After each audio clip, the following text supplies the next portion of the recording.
Before the darkness takes over, let's make a pact, seal our agreement with a like and subscribe to summon the next nightmare. I have silenced the world for you. No interruptions after minute 15. Just you, the rain, and the story.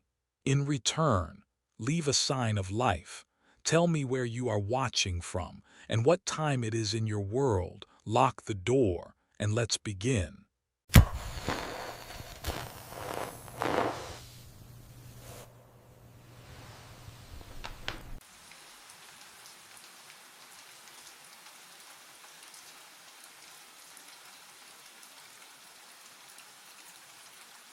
The camera feed shows nothing but concrete and shadow. 2:21 a.m. My coffee's gone cold in the cup, ceramic rough against my palm. The office hums with fluorescent persistence. That low electric drone that fills every silence at Pinewood Self-Storage. I've been staring at monitor 3 for the past hour. Unit 89. Same gray walls. Same stack of cardboard boxes in the corner. Same empty 10 by 10 space that shouldn't make my chest tight. The motion alarm has triggered every night for a month now, always at 2:22. Sharon says it's faulty wiring, tells me to ignore it, but here I am, watching, waiting. The burnt coffee smell stings my nostrils. I lean closer to the screen. 2:22. The overhead light in Unit 89 flickers, once, twice, then floods the space with harsh white glare. My breath stops. A figure steps out from the back corner, not from a door. The concrete wall behind him is solid. I can see it clearly on the feed. He just emerges, like he'd been standing there in two-dimensional space, wearing my jacket, the brown canvas one with the torn left pocket. My boots, steel-toed, scuffed at the heel. He's holding my flashlight, the heavy mag light I keep on my belt. I glance down. It's still there, clipped to my hip, cold and real under my fingertips. But what happened next made my stomach drop. The figure walks toward the camera. Slow, deliberate, boots scraping concrete with each step. I can almost hear it through the silent feed. He stops directly beneath the lens, tilts his head up, and stares, not at the camera, at me. His face fills the monitor, every detail sharp, every feature familiar. Because I'm looking at myself. My hand fumbles for the phone. It rings once before I realize. Who exactly am I planning to call? I didn't call anyone. Instead, I pulled up the archive. My hands were shaking as I clicked through folders, each labeled by date. The mouse felt slick under my palm, sweat, I realized. The office smelled like stale air and old coffee. I started with last week. Wednesday, 2:22 a.m. The timestamp flickered on screen. And there he was, walking from the back corner, wearing my jacket. Tuesday, same thing. Monday, the week before, every single night. The pattern stretched back, and back, and back. What would you do? Keep watching, or stop before you found something worse? I kept watching.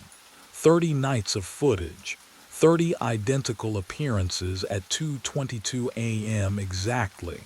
The figure always emerged from solid concrete, always wore my clothes, always walked to the camera, always stared.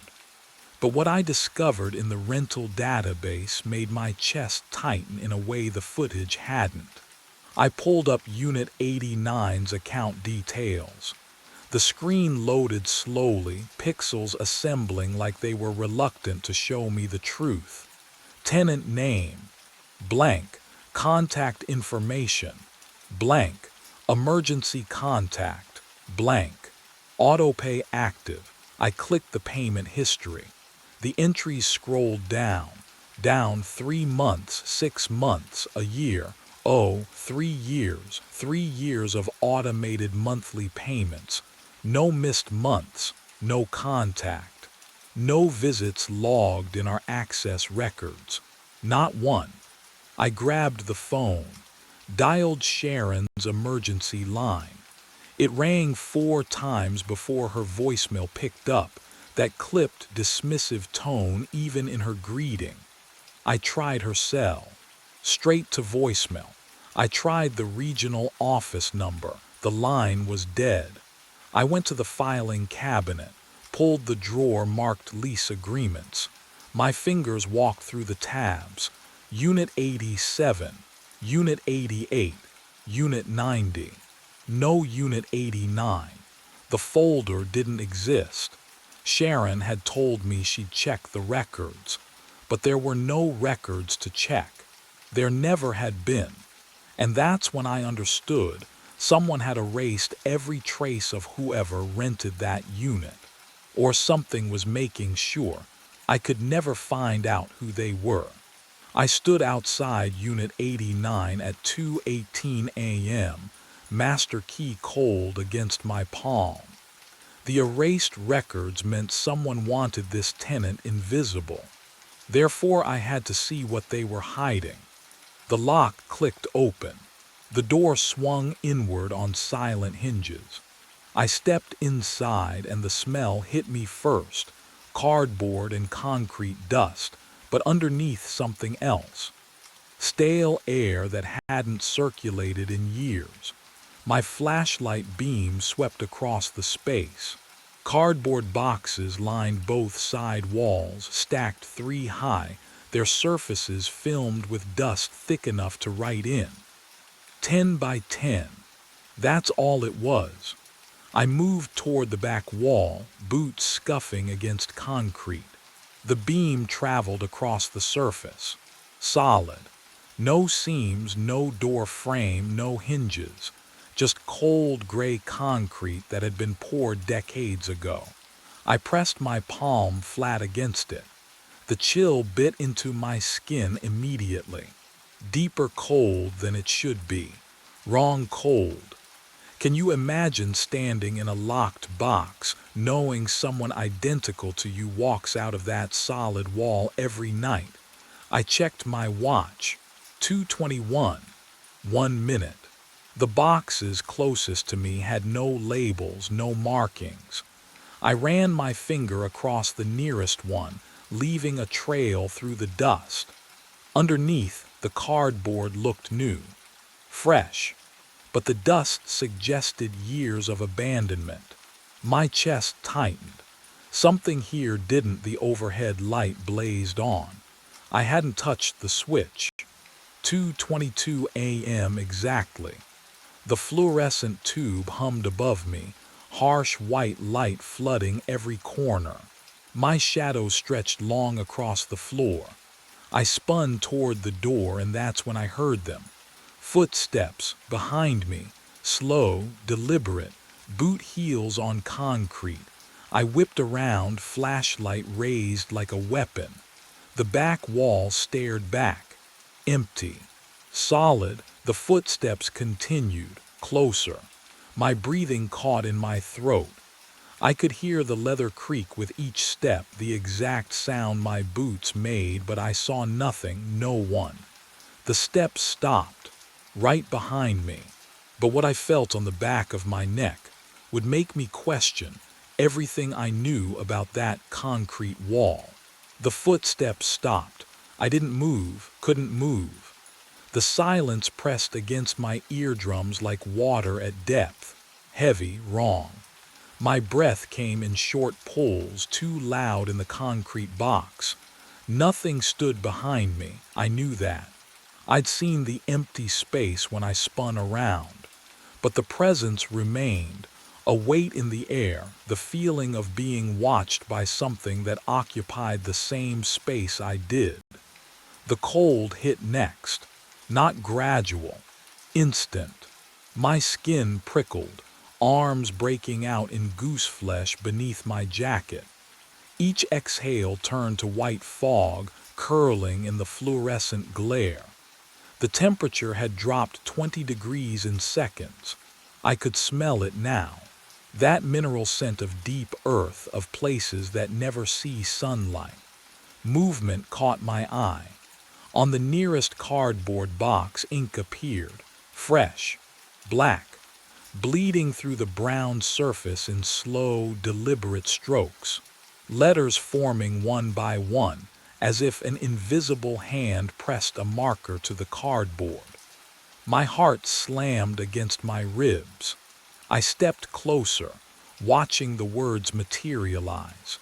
You've been living in Unit 89 for 3 years. The handwriting was neat, careful, familiar in a way that made my stomach twist. You're not the guard, you're the tenant. More words bled through, darker now, faster. Check the employee records. But what I would find there would shatter everything I thought I knew about myself. My breath fogged thicker.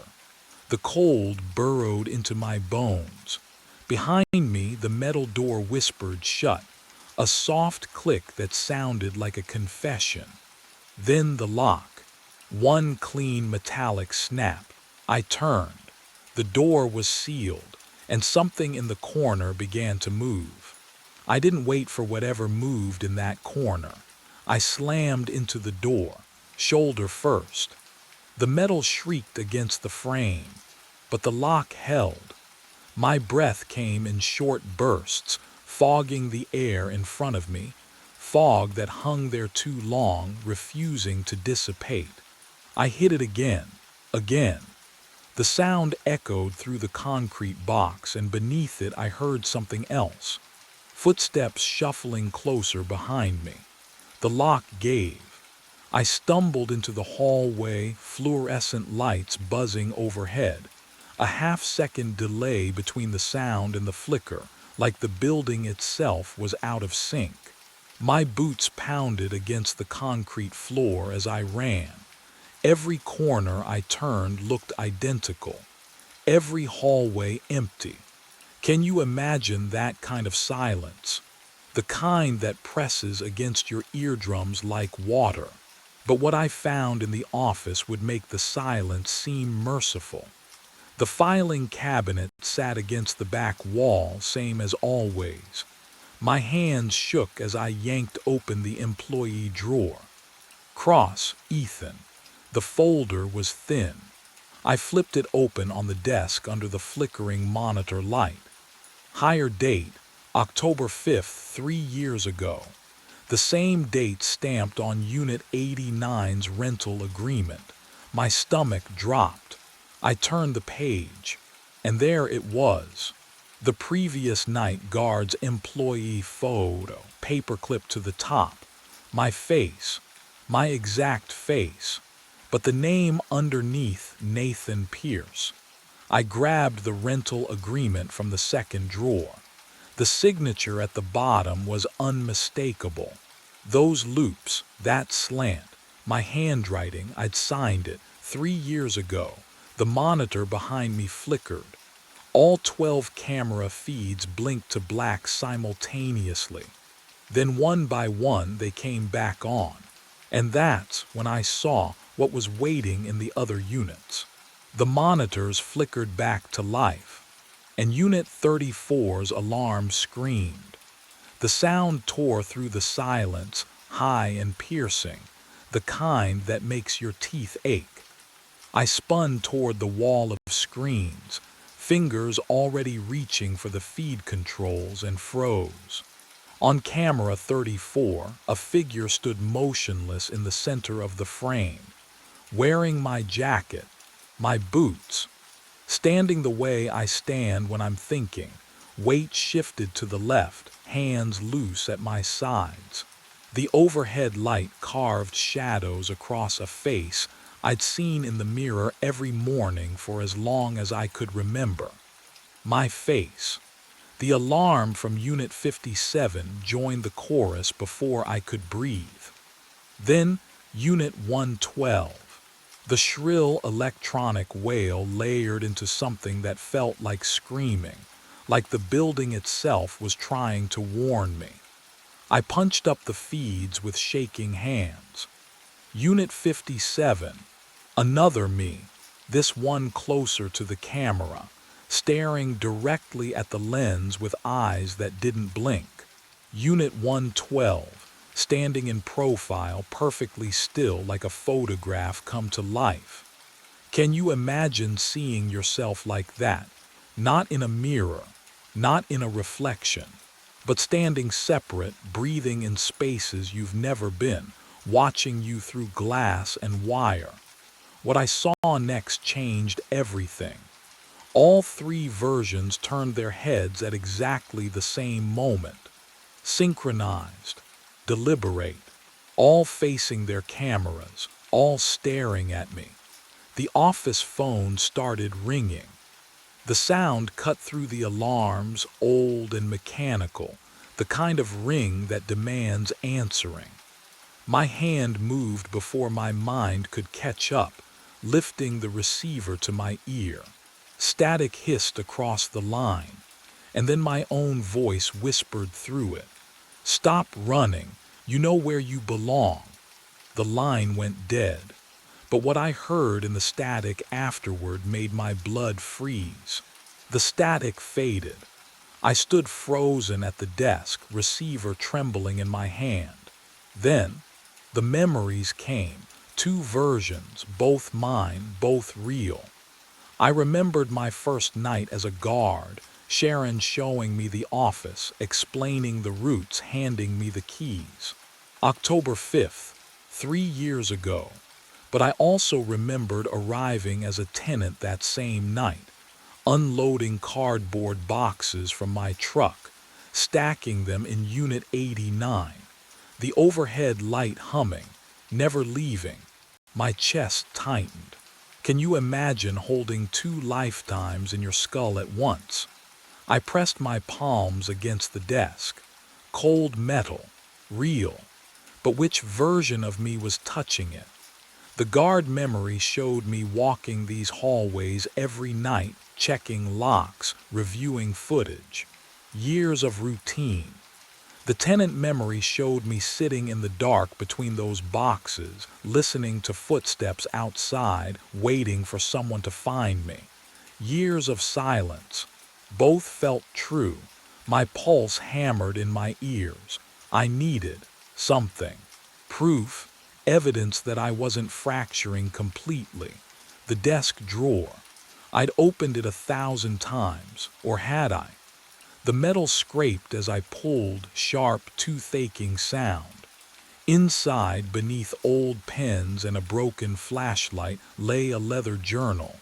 Dust rose from its cover, old paper smell, the kind that clings to your throat. I didn't remember putting it there, but I recognized the handwriting before I even opened it. Mine. The first entry was dated 3 years ago, October 5th, the night I started.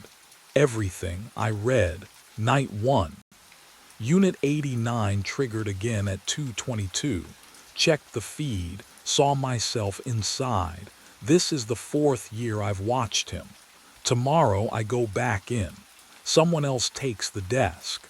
My hands went numb. 4th year.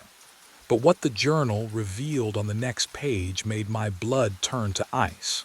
I yanked the facility blueprints from the filing cabinet, my fingers trembling as I unrolled the yellowed paper across the desk.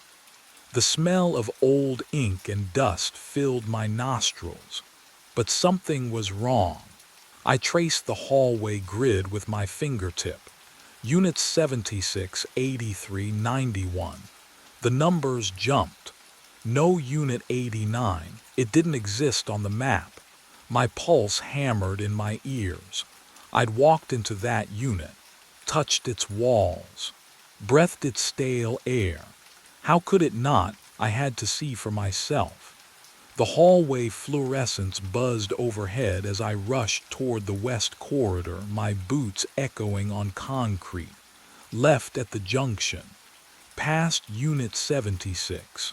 The rhythm of my breathing matched my footsteps, faster. But when I reached the end of the hall, I stood facing Unit 89's door. I turned around, retraced my steps, took a different route. Right this time, then straight through the North Passage. Unit 89, can you imagine? Every path, every turn, leading back to the same door. I tried again, and again. The building's geometry folded in on itself like a paper loop, impossible angles connecting hallways that shouldn't meet. But what I saw in the window reflection stopped me cold. The glass showed me standing there, wearing my gray jacket, except I was wearing my blue shirt. I stepped closer, breath fogging the cold surface, and watched the reflection move differently.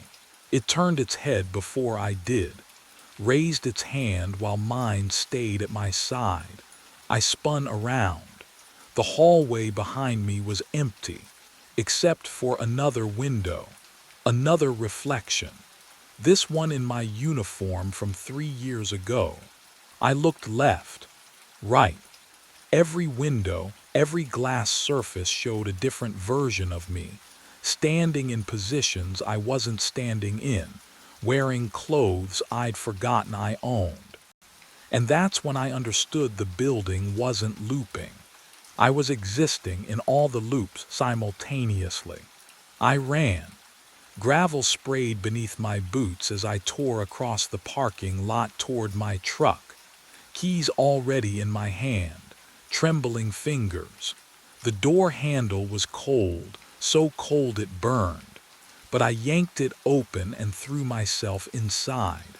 Engine, turn the key. Go. The headlights carved 2 tunnels through the darkness, illuminating the woods at the lot's edge. I slammed the accelerator.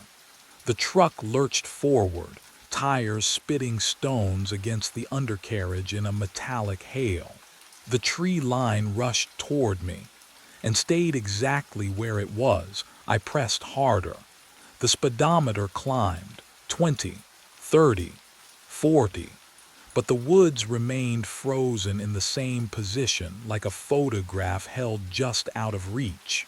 My heart hammered against my ribs as I glanced at the GPS mounted on the dash. 0.0 miles per hour. The coordinates hadn't changed. What would you do if the world stopped moving around you but you kept going? I spun the wheel. The truck fishtailed, pivoted. I aimed back toward the access road, but the gravel stretched endlessly in every direction now, a gray ocean that rippled and reformed. 5 parking spaces. That's all there should be. Instead, the lot had become something vast and impossible, swallowing distance itself. But what I hadn't realized yet was that distance wasn't the problem. The clock on the dash blinked. 1:59 a.m., 210, 221, 222. The truck vanished. I was sitting at my desk. The office. The monitor wall glowed in front of me, security feeds flickering across 12 screens. My coffee sat exactly where I'd left it, still warm, the steam curling upward in lazy spirals that smelled like burnt grounds and rust. On screen 4, Unit 89, I stared. A figure sat at a metal desk inside the unit facing a monitor. He wore my jacket, my posture. His hand hovered over a coffee cup. He was watching me. What happened next made my blood freeze. We both turned. Simultaneously. The exact same motion. The exact same angle. 2 bodies moving as one across the distance between us. His eyes met mine through 2 layers of camera feed. Him watching me watching him. And in that moment of perfect synchronization, I heard it. Click the lock on the office door. the lock on Unit 89's door, both turning.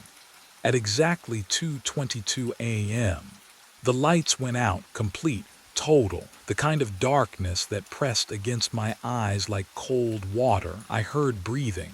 Close, too close. We never leave Unit 89. My voice, not an echo, not a recording, my voice, speaking from the space beside me. We just take turns. The air temperature dropped so fast my lungs burned. I felt the words more than heard them, vibrating through the desk surface under my palms. Tonight you go back inside. I wanted to run.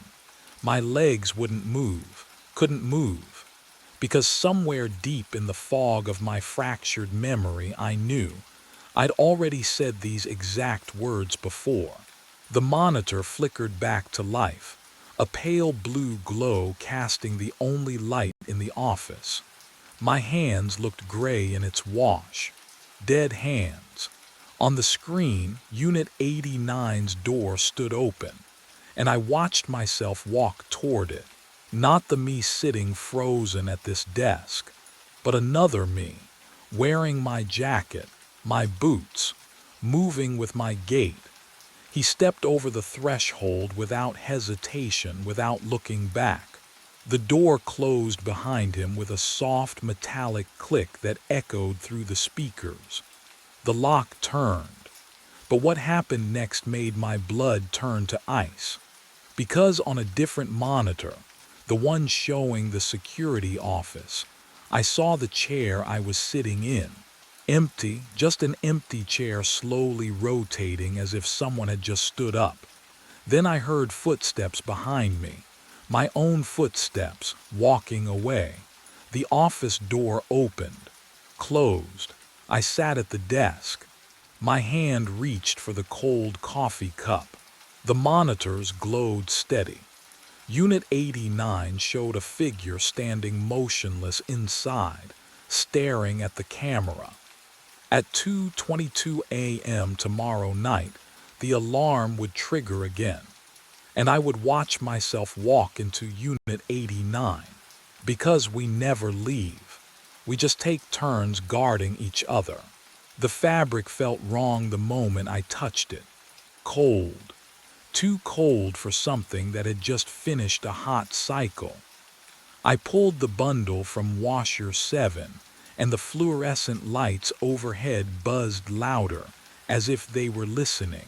The smell hit me next, detergent, yes, but underneath, something metallic, copper.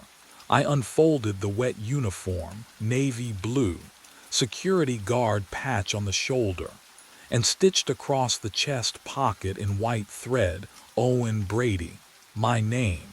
My hands shook as I dug deeper into the drum. Keys, my keys, the ones with the bottle opener keychain my sister gave me 3 years ago. My wallet, leather warped and swollen. And a phone, not mine, newer. I pressed the power button. The screen lit up my face in cold blue light, and there was only one file saved. A video, time-stamped 6 months ago. January 14th. I should not have played it. The footage was grainy, security camera quality. The parking lot outside, I recognized the cracked asphalt, the 2 flickering streetlights. A man walked toward a sedan. He moved the way I move, shoulders hunched, hands in pockets. Then headlights flooded the frame. The impact was soundless, but I heard it anyway. The wet crunch of metal meeting bone. The body, my body, crumpled against the hood and rolled to the pavement. The car did not stop. Tail lights disappeared into the dark. The timestamp blinked, 1:30 a.m., but that was impossible. I had never worked here 6 months ago. I had never. The door chime rang. I looked up. A man stood in the entrance, garbage bag in hand, staring at me with hollow, unblinking eyes.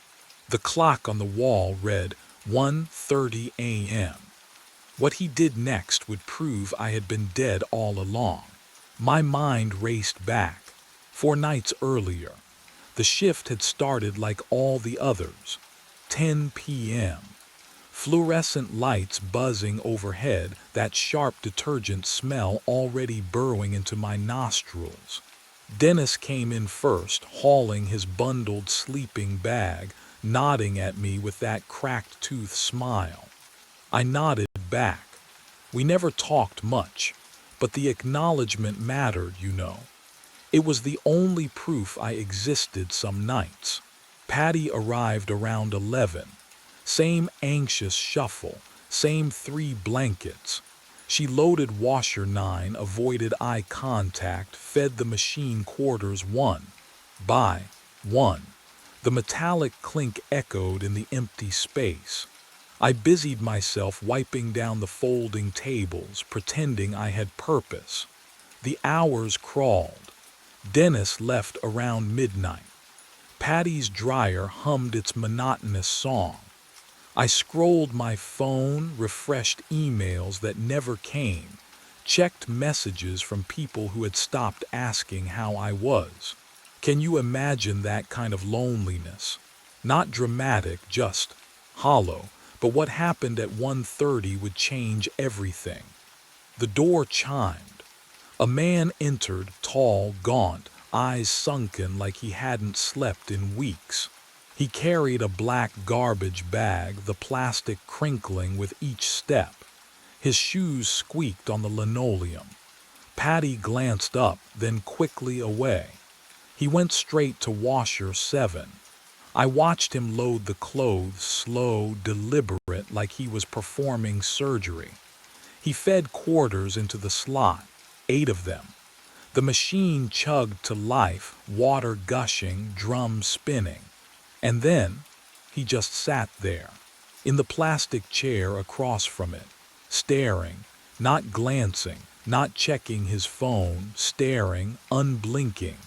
The washer hummed its cycle. I felt the vibration through the floor. 45 minutes passed. The spin cycle finished with that final mechanical groan. The man stood, walked to the door, and left. He didn't take the clothes. And that's when I realized something was very, very wrong. He came back the next night. Same time, 1:30 exactly. The door chimed and I looked up from the inventory clipboard, already knowing what I'd see. The same gaunt figure, the same garbage bag slung over his shoulder, the same hollow eyes that refused to meet mine. He walked straight to washer 7, dropped in 8 quarters, the metallic clink echoing through the empty laundromat. The sound felt too loud, too deliberate. He loaded the clothes without ceremony, shut the door, pressed the buttons. Then he sat in the same plastic chair, 3 feet away, and stared, and stared. I tried to focus on my work. I wiped down the folding tables. I restocked dryer sheets. I kept glancing over, expecting him to check his phone, stretch his legs, do something human. But he just watched. The drum spun behind the cloudy glass, clothes tumbling in a slow, hypnotic circle. His face never changed. 45 minutes. I timed it. When the cycle finished, the washer chimed its cheerful little beep. The man stood. He walked to the door. He left without touching the machine. The clothes sat there, damp and forgotten, smelling faintly of cheap detergent. What kind of person does that twice? The 3rd night I was ready for him. I told myself I'd ask. Something casual. Hey, you forgot your laundry again. Simple, non-threatening.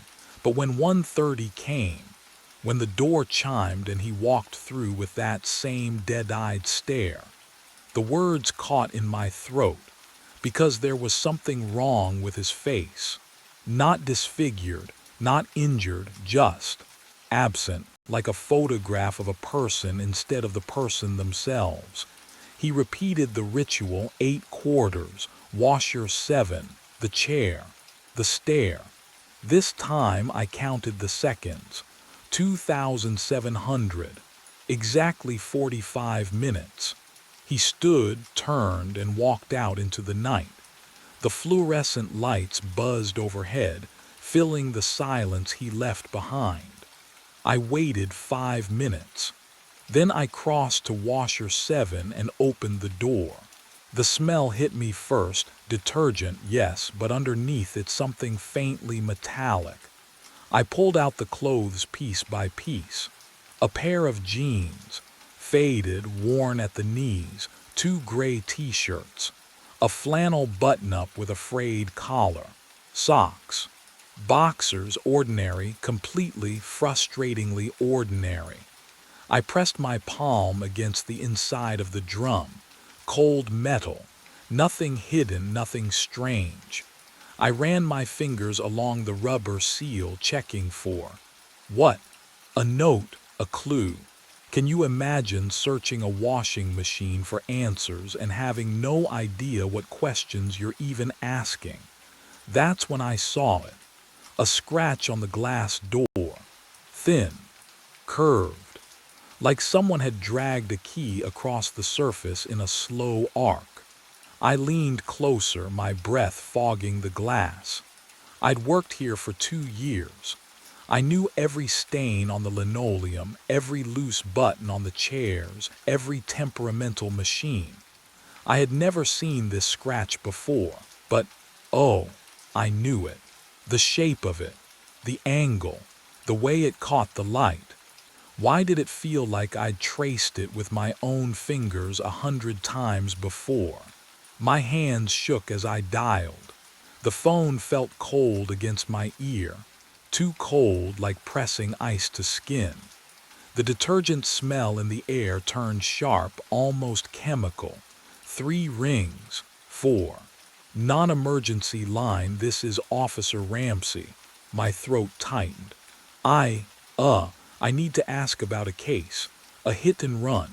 Outside the Suds and Spin laundromat on Archer Street. Keys clicking on the other end.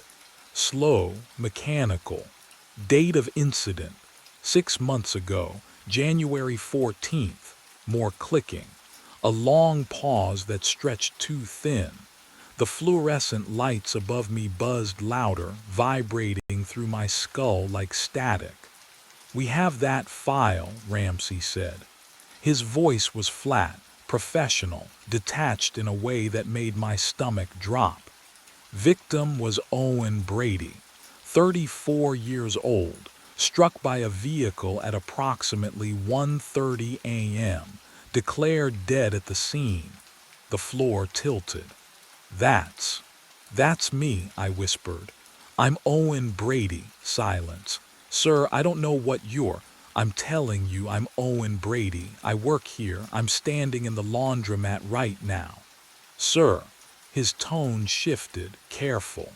"The way you talk to someone unstable. Owen Brady was pronounced dead 6 months ago. The case is still open, unsolved." The phone slipped in my sweat-slicked palm. I pulled it away from my ear, and that's when I saw the screen. The date glowed white against black. January 14th. Not 6 months later. Not moved on, today, right now. The walls hummed. Not the machines, the walls themselves, pulsing with that fluorescent static, alive with something I couldn't name. The uniform on the folding table felt heavier, watching me with its empty name tag. But what I didn't understand yet was why the clock still hadn't moved past 1:29. My thumb trembled against the phone screen. I typed my own name into the search bar. The blue glow threw shadows across the dryer behind me, made the fluorescent hum overhead sound louder, sharper. The detergent smell turned metallic in my throat. The first result appeared. Owen Brady. January 14th, deceased. I tapped it. The obituary loaded in pieces, photo first, then text. My face stared back. Not a selfie I recognized. My sister must have chosen it. The article beneath used words like tragic and unsolved and community loss. I scrolled past the service details, past the survived by line that listed my sister Claire, my parents, past the part that said in lieu of flowers. I kept scrolling, but what I found next would prove far worse than any obituary. The news article appeared third in the search results. Local man killed in hit and run outside laundromat. I clicked. The page loaded slowly, each line of text appearing like a sentencing. The journalist had been thorough.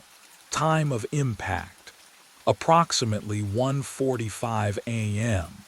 Victim pronounced dead at scene. No witnesses.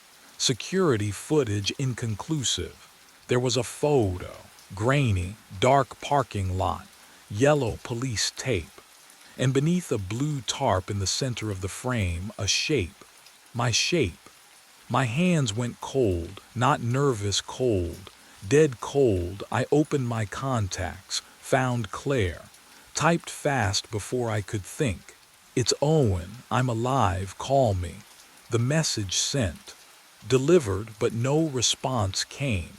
No 3 dancing dots. Nothing.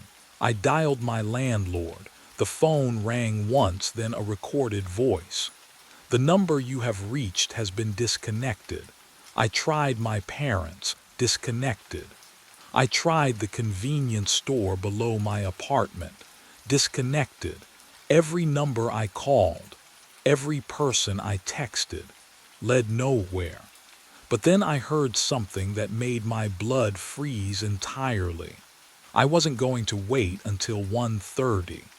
The clock above the register read 1:15 a.m., 15 minutes before whatever was supposed to happen, before the man came through that door, before time folded in on itself again. I grabbed my jacket and shoved my phone into my pocket. My hands shook, but I moved anyway.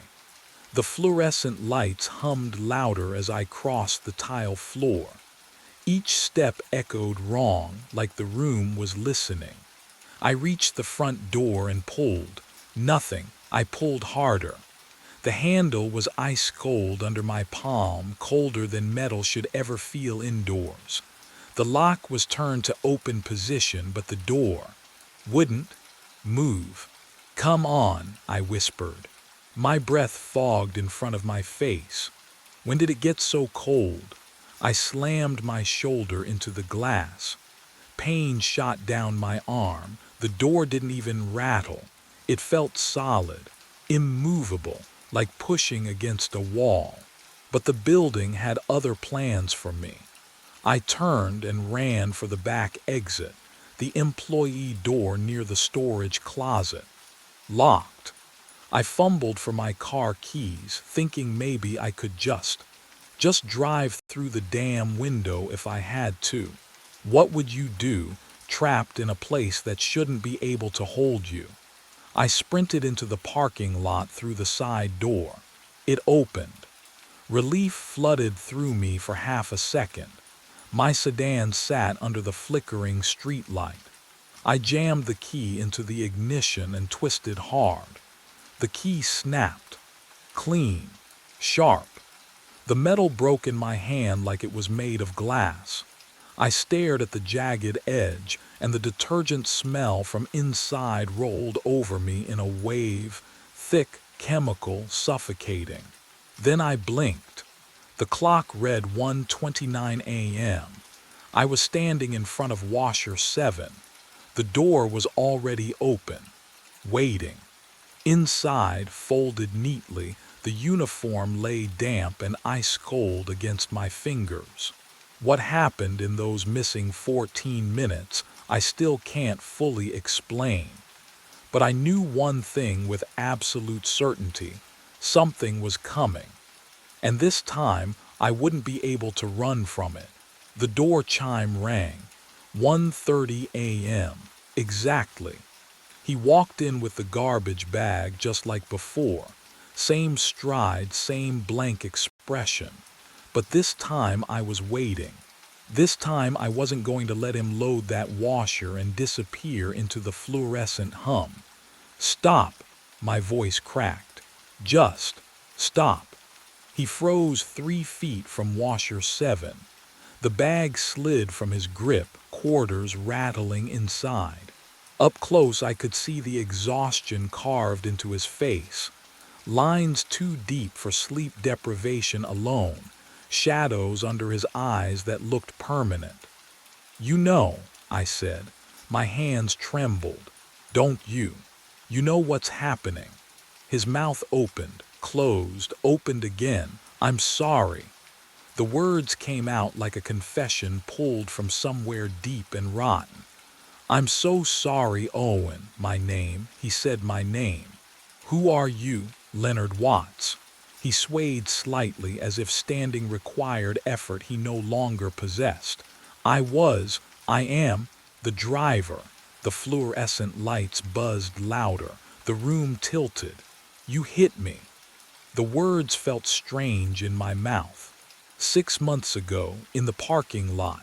He nodded, once, sharp, final, and now I'm trapped. His voice barely rose above a whisper.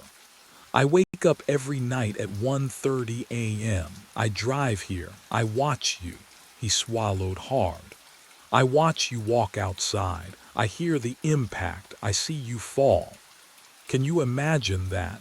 Watching someone die every single night, the same death, the same moment. But what he said next made my blood freeze. I've tried everything, Leonard continued, his voice hollow. Warnings, blocking the door, slashing my own tires. Nothing works. He looked at me then, really looked at me, and I saw something worse than guilt in his eyes. Desperation. You always walk outside, and time resets. The smell hit me then, sharp and unmistakable. Gasoline, burnt rubber, clinging to his jacket like a ghost that wouldn't let go. The scent crawled into my nose, my throat, familiar in a way that made my stomach turn. I stepped back. He stepped forward. How many times? I asked. His laugh came out broken. I stopped counting at 100. The washer behind me hummed. The uniform inside was still damp, still cold, still waiting. And that's when Leonard's eyes shifted past me to the machine and his face went pale, because what he saw there was something he had never seen before. The gasoline smell grew stronger as Leonard swallowed hard. That night, something broke. His voice cracked on the last word. I hit you at 1:32 a.m. Watched the paramedics load you into the ambulance. Drove home. Sat in my living room for 6 hours staring at my hands. His fingers trembled now against his thighs. I could see the knuckles blanched white. I fell asleep on the couch, he continued. Woke up behind the wheel, engine running. Clock said 1:30 a.m. He laughed, a hollow, airless sound. Thought I'd dreamed it. Then I saw you through the window folding towels at the counter. The fluorescent lights hummed louder. My mouth tasted like copper. How many times? I whispered. 147. The number fell between us like a stone. Give or take. I stopped counting after 90. What would you do if you killed someone and had to watch it happen again? And again? And again? I tried everything, Leonard said, his voice barely audible now.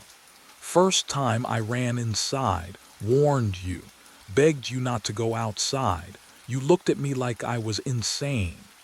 He rubbed his face with both hands. You walked out anyway at 1:58 a.m., right on schedule. But what he told me next changed everything. I disabled my car, slashed the tires, threw the keys into the storm drain. His eyes were bloodshot, rimmed with exhaustion I could almost feel in my own bones. Doesn't matter. The loop resets every time you step outside, every single time. And I wake up in the driver's seat, with the engine already running. The parking lot engine idled louder beyond the glass. Leonard's gaze dropped to the uniform still clutched in my hands, and something like recognition flickered across his hollow face. Leonard's face went pale. "That's it," he whispered. "The uniform, it's the anchor." I stared at the fabric in my hands, still cold, still damp. "What do you mean?" "Every time I've watched you," his voice cracked. "You're always wearing it when you step outside. Always. The loop doesn't reset when you walk out. It resets when you walk out wearing that." My fingers tightened around the polyester. The name tag felt like ice against my palm. Could it really be that simple? Destroy the uniform, break the loop. "Help me," I said. We dragged the plastic chairs to the door, wedging them under the handle. Leonard shoved the vending machine. It scraped across the tile with a metallic shriek that made my teeth ache. The fluorescent lights buzzed louder as if protesting. I grabbed the uniform and pulled. Hard. The fabric resisted, then tore with a sound like ripping skin. Leonard seized Washer 7's door and yanked it open. The metal hinges screamed. He kicked the drum, once, twice. The third time something inside cracked. The detergent smell intensified, sharp chemical, suffocating. "Keep going," Leonard panted. Sweat gleamed on his forehead. I shredded the sleeves, tore the name tag free, stuffed the pieces deep into the broken washer. Leonard pried off the control panel with a mop handle. Wires spilled out like entrails.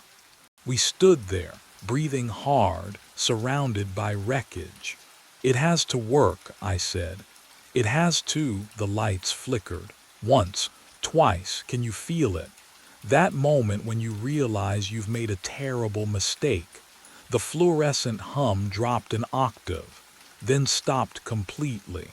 The room plunged into silence so absolute it pressed against my eardrums. In the darkness, I heard Leonard's breath catch. Then the lights snapped back on. I was standing at Washer 7. The door was closed, unscratched, humming softly. My hands gripped the uniform, clean, dry, perfectly intact. The name tag gleamed under the lights. Across the room, Leonard sat in the plastic chair, garbage bag at his feet. His eyes were empty, unfocused, staring at nothing. The clock on the wall read 1:30 a.m. But what terrified me most wasn't the reset. It was the realization that destroying the uniform hadn't changed anything at all. The uniform is cold against my chest, but it fits perfectly, like it was always mine. Leonard sits in the chair, eyes vacant, garbage bag at his feet. The clock hums. 1:30 a.m. again, always again. Outside, the engine idles louder, closer. I hear the low rumble through the glass door, feel it vibrating in my ribs. The same engine from the video. The same engine that I press the phone screen. My own voice crackles out, tinny and distant. "Yeah, I'm locking up now." Pause. 10 minutes tops. A loop within a loop. I look down at the name stitched across the chest pocket. Owen Brady. The letters are worn smooth, like someone has traced them 1,000 times, like I have. Can you imagine holding the moment of your own death in your hands? It smells wrong. Not detergent, Not mildew, something metallic. Burnt rubber and gasoline mixed with something sweeter. Familiar. The smell of the parking lot at 1:30 a.m. I tried to run, tried to hide, tried to destroy it.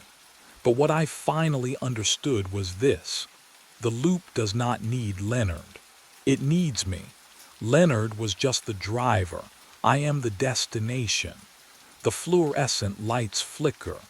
The door chimes though no one has entered. My legs move without permission, carrying me toward the glass. Through it I see headlights cutting through the dark. Bright, blinding. I reach for the handle. Do I turn it? Do I step outside into the lot where my body was found 6 months ago? The footage never shows. It always cuts to static at 1:31 a.m. 1 minute I do not have. 1 minute I have never seen. My hand closes around cold metal, and for the first time in 6 months, I stop counting. The camera mount was empty. I stood there in the ravine, flashlight beam shaking across the stripped bolts where camera 14 should have been. 90-minute hike through black forest for nothing. My breath fogged in the October cold, pine needles slick under my boots. Then I saw the note, zip-tied to the tree. White paper, my own blocky handwriting. I recognized it immediately. The words made my stomach drop. Don't go home tonight. I'm you from 6 days ahead. Something's waiting. I went home. I didn't make it. Can you imagine reading that? Your own warning from yourself. My pulse hammered in my ears. This had to be a prank. Some hiker found my camera, thought they'd mess with the forest weirdo. But the handwriting, the specific details, 6 days ahead. I read it again, hands trembling, a branch snapped behind me. Close, maybe 20 feet. I spun, flashlight cutting through the dark. Nothing, just trees, shadows layering on shadows. The forest held its breath around me, and I realized how utterly alone I was. No cell signal, no backup, just me and whatever was out there. Another sound, footsteps, deliberate. Hello, my voice cracked. A figure stepped into the light, holding my camera, camera 14. Red recording light blinking. But what I saw next would shatter everything I thought I understood about reality. The face, oh God, the face. It was mine, same scar on the left cheek, same jacket, same exhausted eyes. He looked. Hollow, wrong. The air around him smelled like smoke and ash, thick and acrid. He raised the camera, aimed it at me. His lips moved, voice a rasp I felt in my bones. You're already dead. I watched it happen. My mind raced back to when it started, 6 nights ago. The notification chimed at 2:13 in the morning. Camera 14 uploading motion-detected images. I'd rolled over in bed, Vanessa warm beside me, and ignored it. Standard protocol. Wildlife moved at night. By dawn, I'd pulled the files over burnt coffee at my kitchen table. The mug's heat bled into my palms as I opened the first image.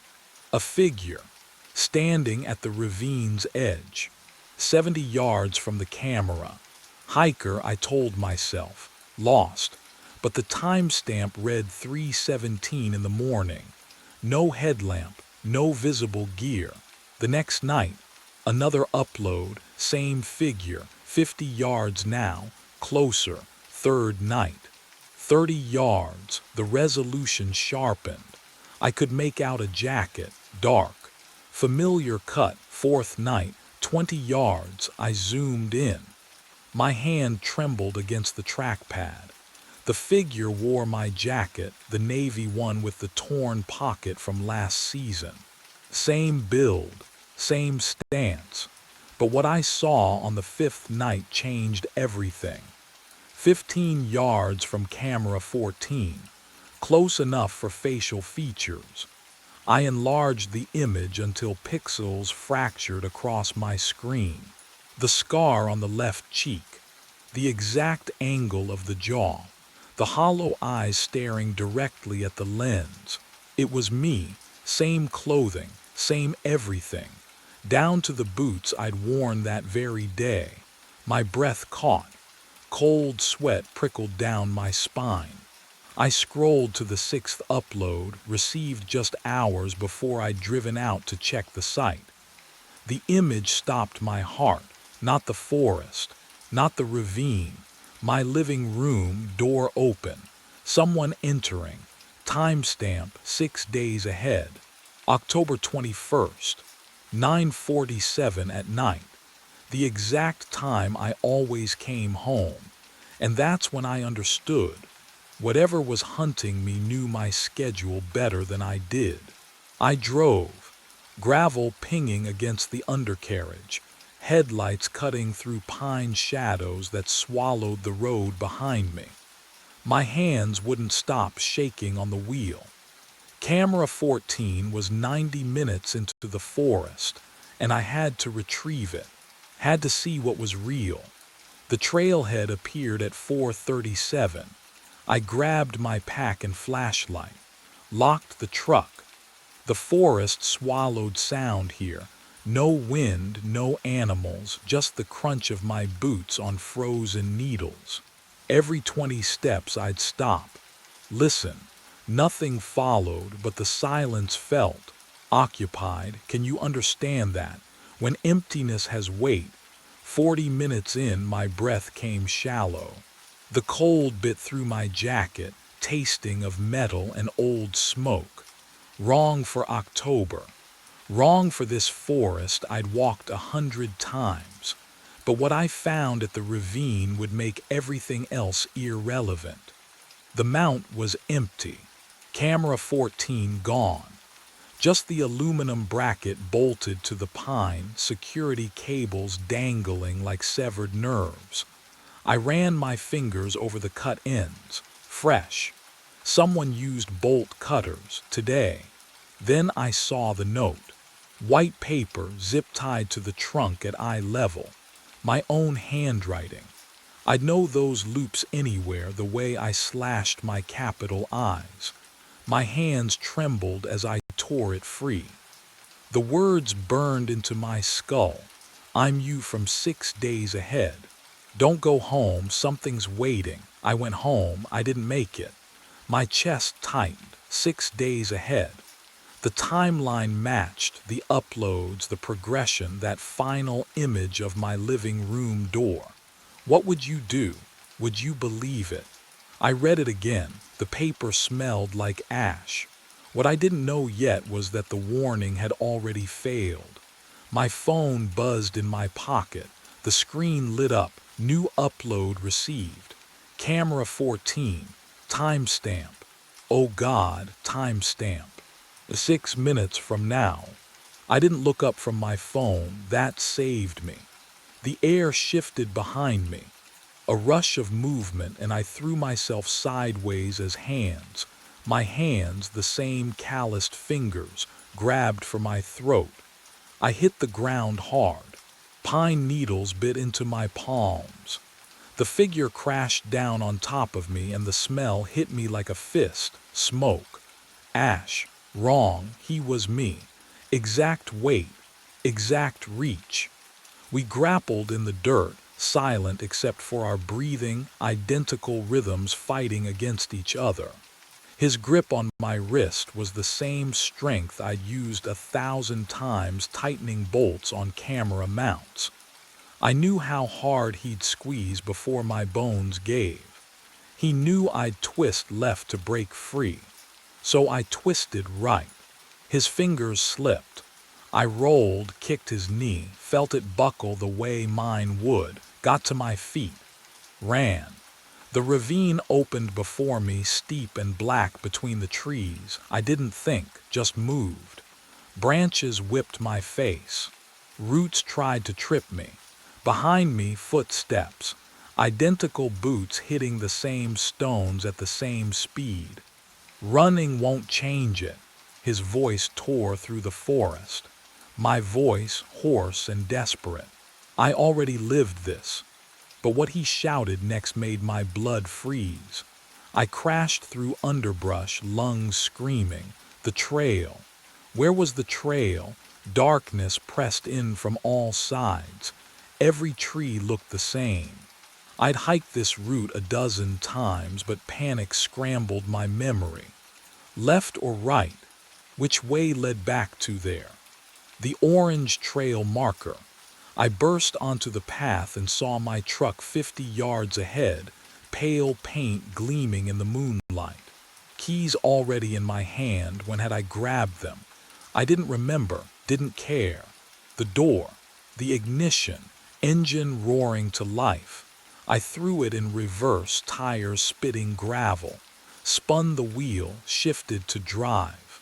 The truck lurched forward down the fire road, and only then did I look back.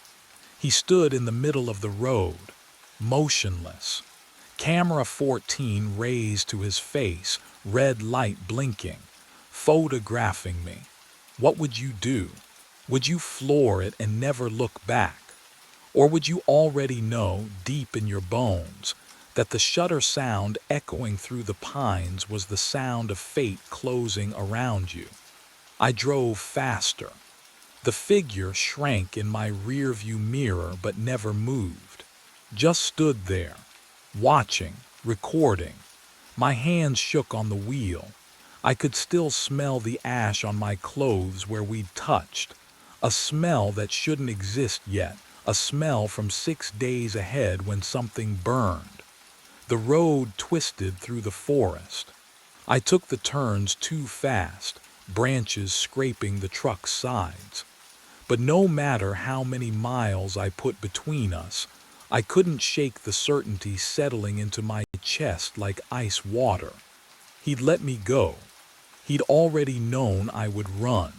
He'd watched himself do it 6 days ago, and he'd photographed my escape anyway. Because whatever came next required documentation. The camera always captured what mattered. My phone lay on the passenger seat, screen dark. I didn't want to check it. Didn't want to see if camera 14 had uploaded again. Something new, something further ahead in the timeline. But my eyes kept drifting to it, waiting for the notification light to pulse. What would the next photo show? I was 20 minutes from the ranger station when my phone finally buzzed. The screen lit up. One new upload. Camera 14. Timestamp. 72 hours from now. And the preview image that flashed across my screen made me swerve hard enough to nearly leave the road. The ranger station's lights burned yellow through the trees. I yanked the wheel right, tires spitting gravel as I skidded into the empty lot. My hands wouldn't stop shaking. The phone sat in the cup holder, screen dark now, but I'd seen the preview image. Just a glimpse before I'd swerved. Enough to know it was getting worse. I stumbled through the door.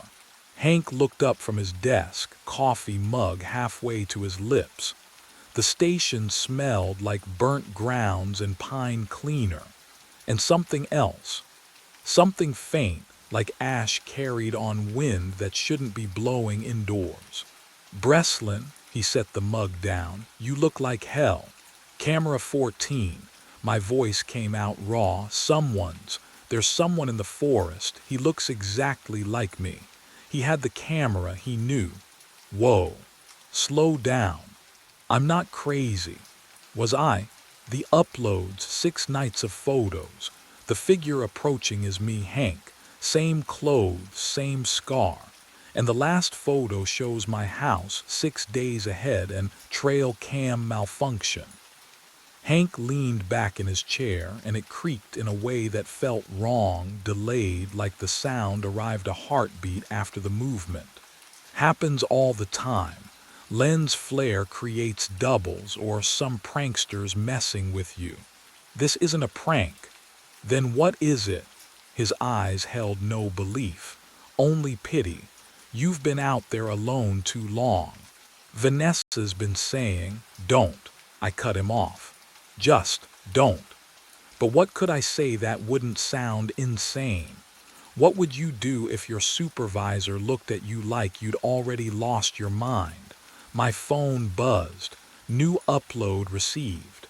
I pulled it from my pocket. The screen felt ice cold against my palm, colder than it should have been. Hank was talking, something about mandatory psych evals and taking time off, but his words dissolved into static as I opened the file. The timestamp read 72 hours ahead. The photo showed this room, this exact office, empty. Hank's radio on the desk, microphone cord dangling, papers scattered across the floor, and on the tile beside the filing cabinet, a dark pool that could only be blood. I looked up. Hank was still sitting there, coffee mug raised again, alive and annoyed and completely unaware. The camera knew what was coming. It had already seen it happen, and I was utterly, terrifyingly alone. But the next upload would arrive even sooner than I thought. I dialed Vanessa the moment I hit the gravel road. My phone pressed cold against my ear, hands shaking so badly the truck swerved twice before I steadied the wheel. One ring, two, three. Come on, I whispered. Please, voicemail. Her voice bright and professional. I hung up, tried again. Same result. My chest tightened. She always answered, always. Even during shifts, she'd text back within minutes. I drove past the ranger station turnoff, heading toward our house instead. The headlights carved tunnels through darkness, trees blurring into black walls on either side. What would you do if someone showed you proof that the people you loved were already gone? Would you go home anyway? I parked a quarter-mile out and killed the engine. The walk through the tree line felt endless, every snap of a twig beneath my boots too loud, too exposed. Our house emerged through the pines, a warm glow against the night, lights on in the living room. Kitchen too. Movement flickered past the window, a shadow crossing from left to right. Someone was home. I crouched at the edge of the clearing, pulse hammering in my throat. The television played through the glass, canned laughter from some sitcom Vanessa never watched. Her purse sat on the kitchen counter, keys beside it. Everything looked normal, except she wasn't visible, nowhere. But what I saw next made my blood turn to ice. I crept closer, feet silent on damp grass. The front door hung open, just an inch, just enough.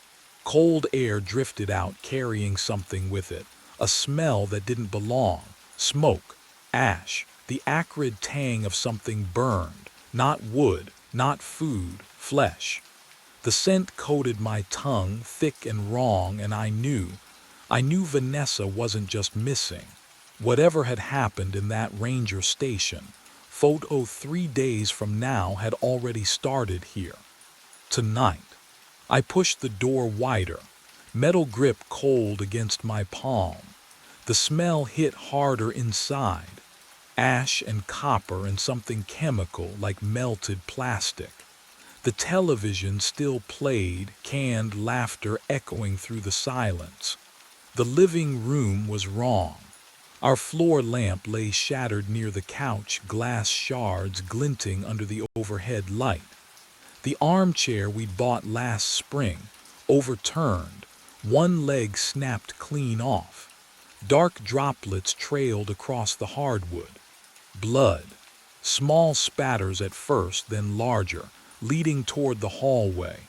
Vanessa, my voice died in the stale air. I followed the trail. Each step the floorboards creaked beneath me. The sound felt obscene in the quiet. Can you imagine it? Walking through your own home, hunting for your wife's body. The blood led to our bedroom door and stopped. I shoved it open. Empty bed. Sheets pulled back like she'd just risen. Her phone on the nightstand, screen dark. Closet door hanging open. Nothing. No one. But what I found when I returned to the living room made my skin go cold.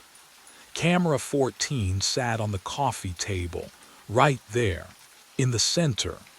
Lens aimed directly at the front door. The red recording light blinked steadily, patient, mechanical, still capturing, still watching. I hadn't brought it inside. I hadn't even found it in the forest. My hands shook as I lifted it. Heavy, real. The viewfinder display glowed faintly in the dim room. I pressed the review button. 168 photos captured. The number pulsed on the tiny screen. Tonight's images, all of them, time-stamped in sequence, starting hours ago, when I was still at the ranger station, when someone else was here, when Vanessa was still home. I stared at the blinking cursor. Review. My thumb trembled against the smooth plastic as I pressed review. The viewfinder glowed green. The first photo loaded. Timestamp 8:43 tonight. The front door. Opening, I scrolled forward. A figure stepping inside. Dark jacket. Jeans, work boots. The same ones I was wearing.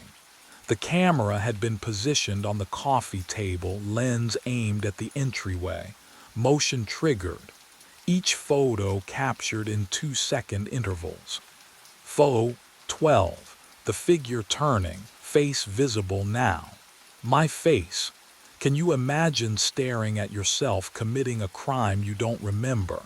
I couldn't breathe, couldn't blink, but I kept scrolling, because I had to know. Photo 18.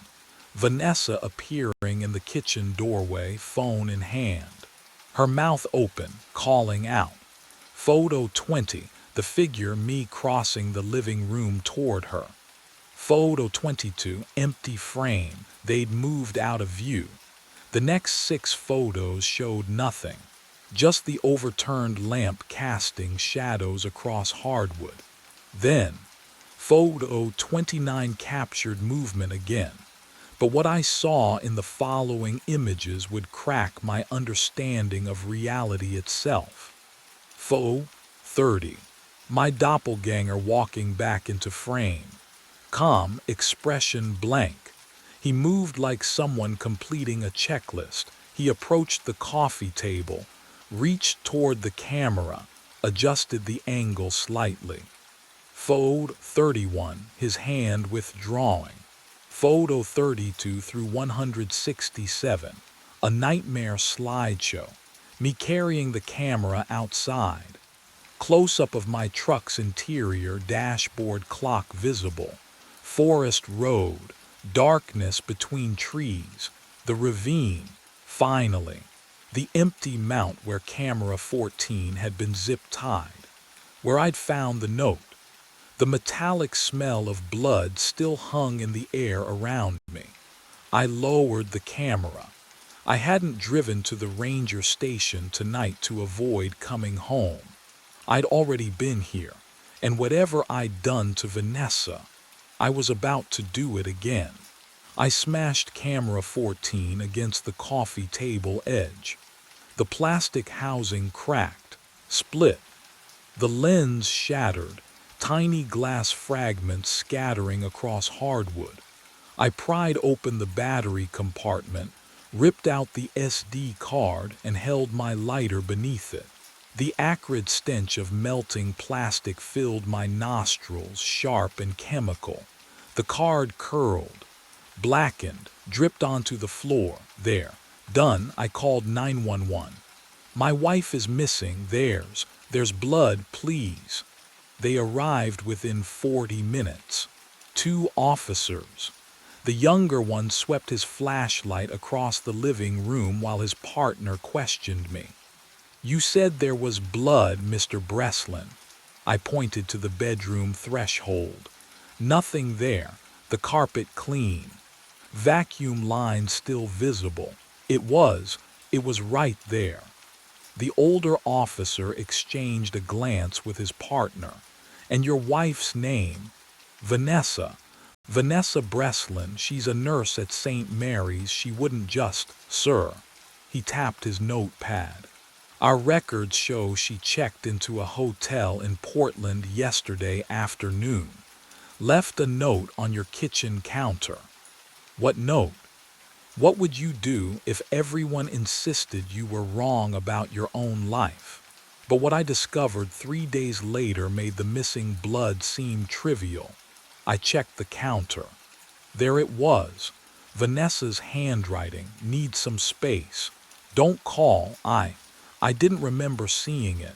Days blurred after that.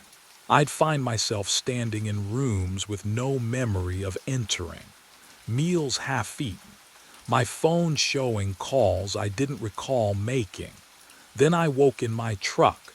Engine running. Headlights cutting through dawn mist.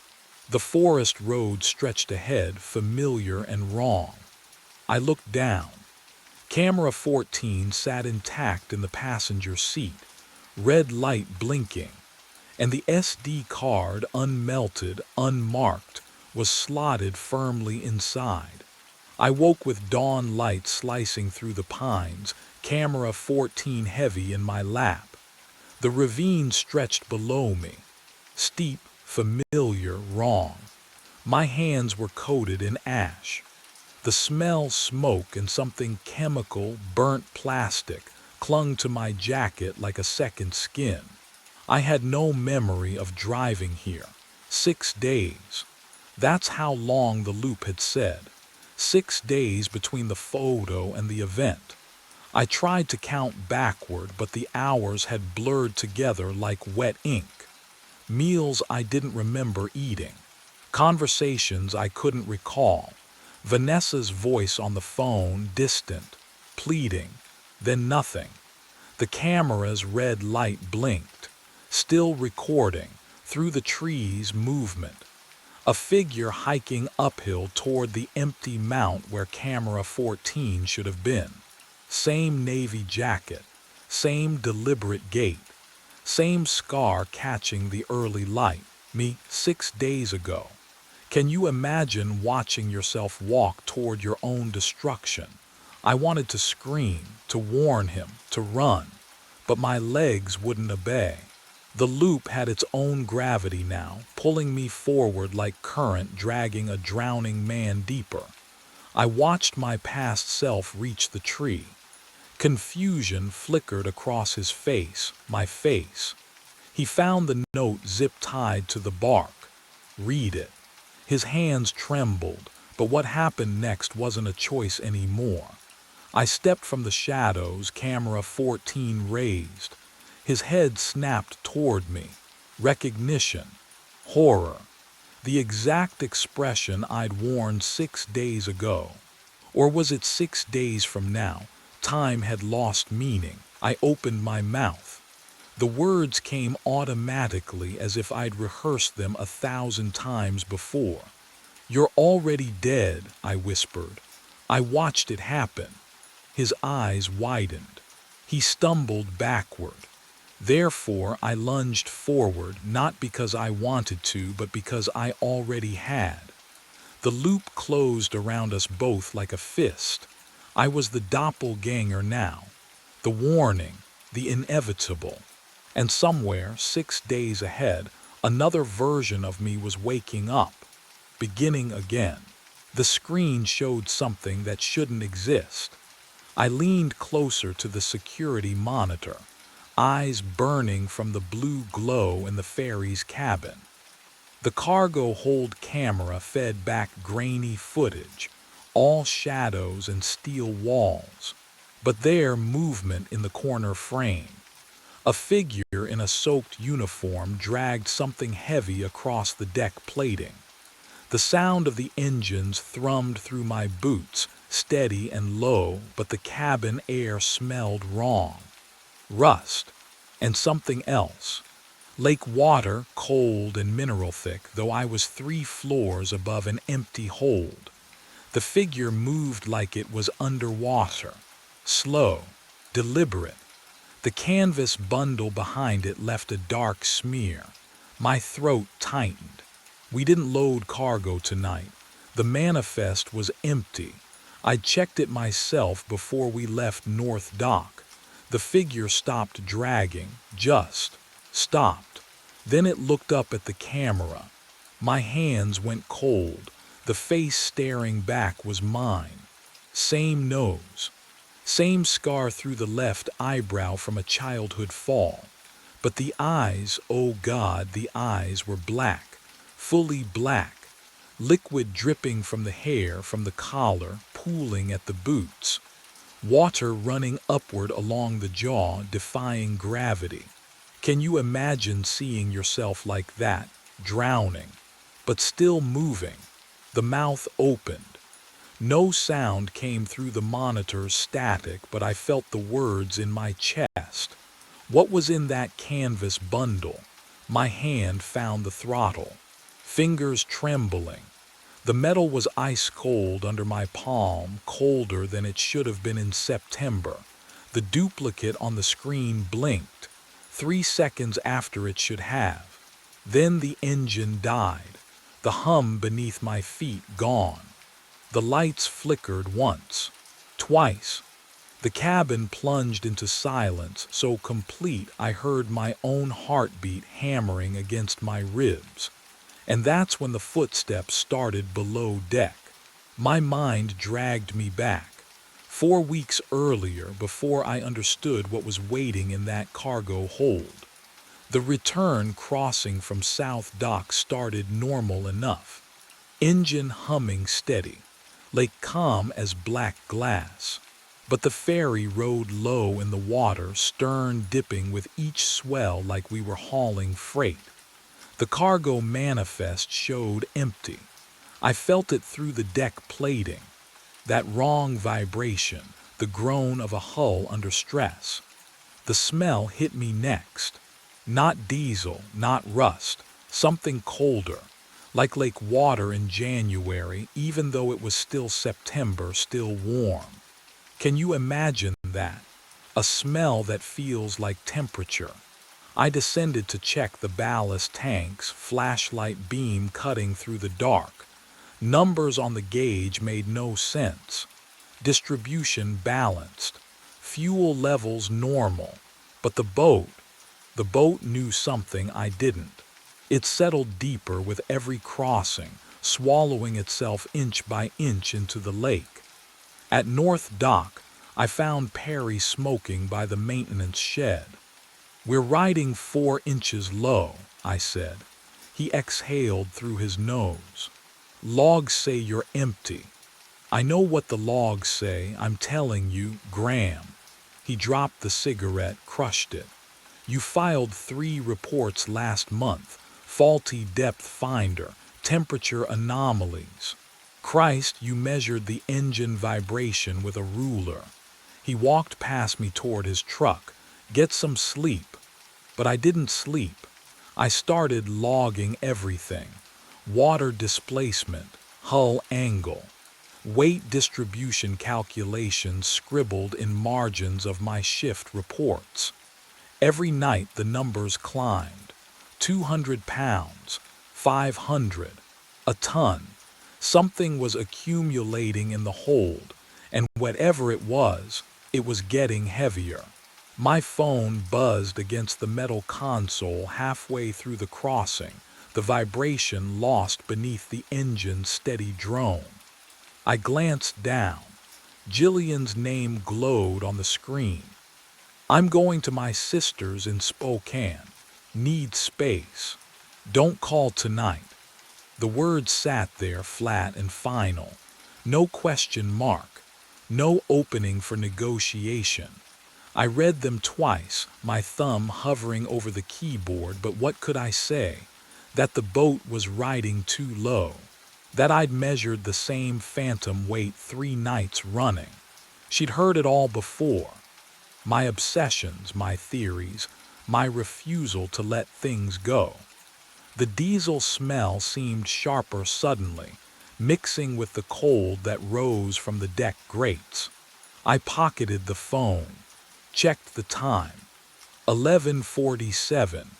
We were 12 miles from either shore now, suspended in the deepest part of the lake where the old channel ran.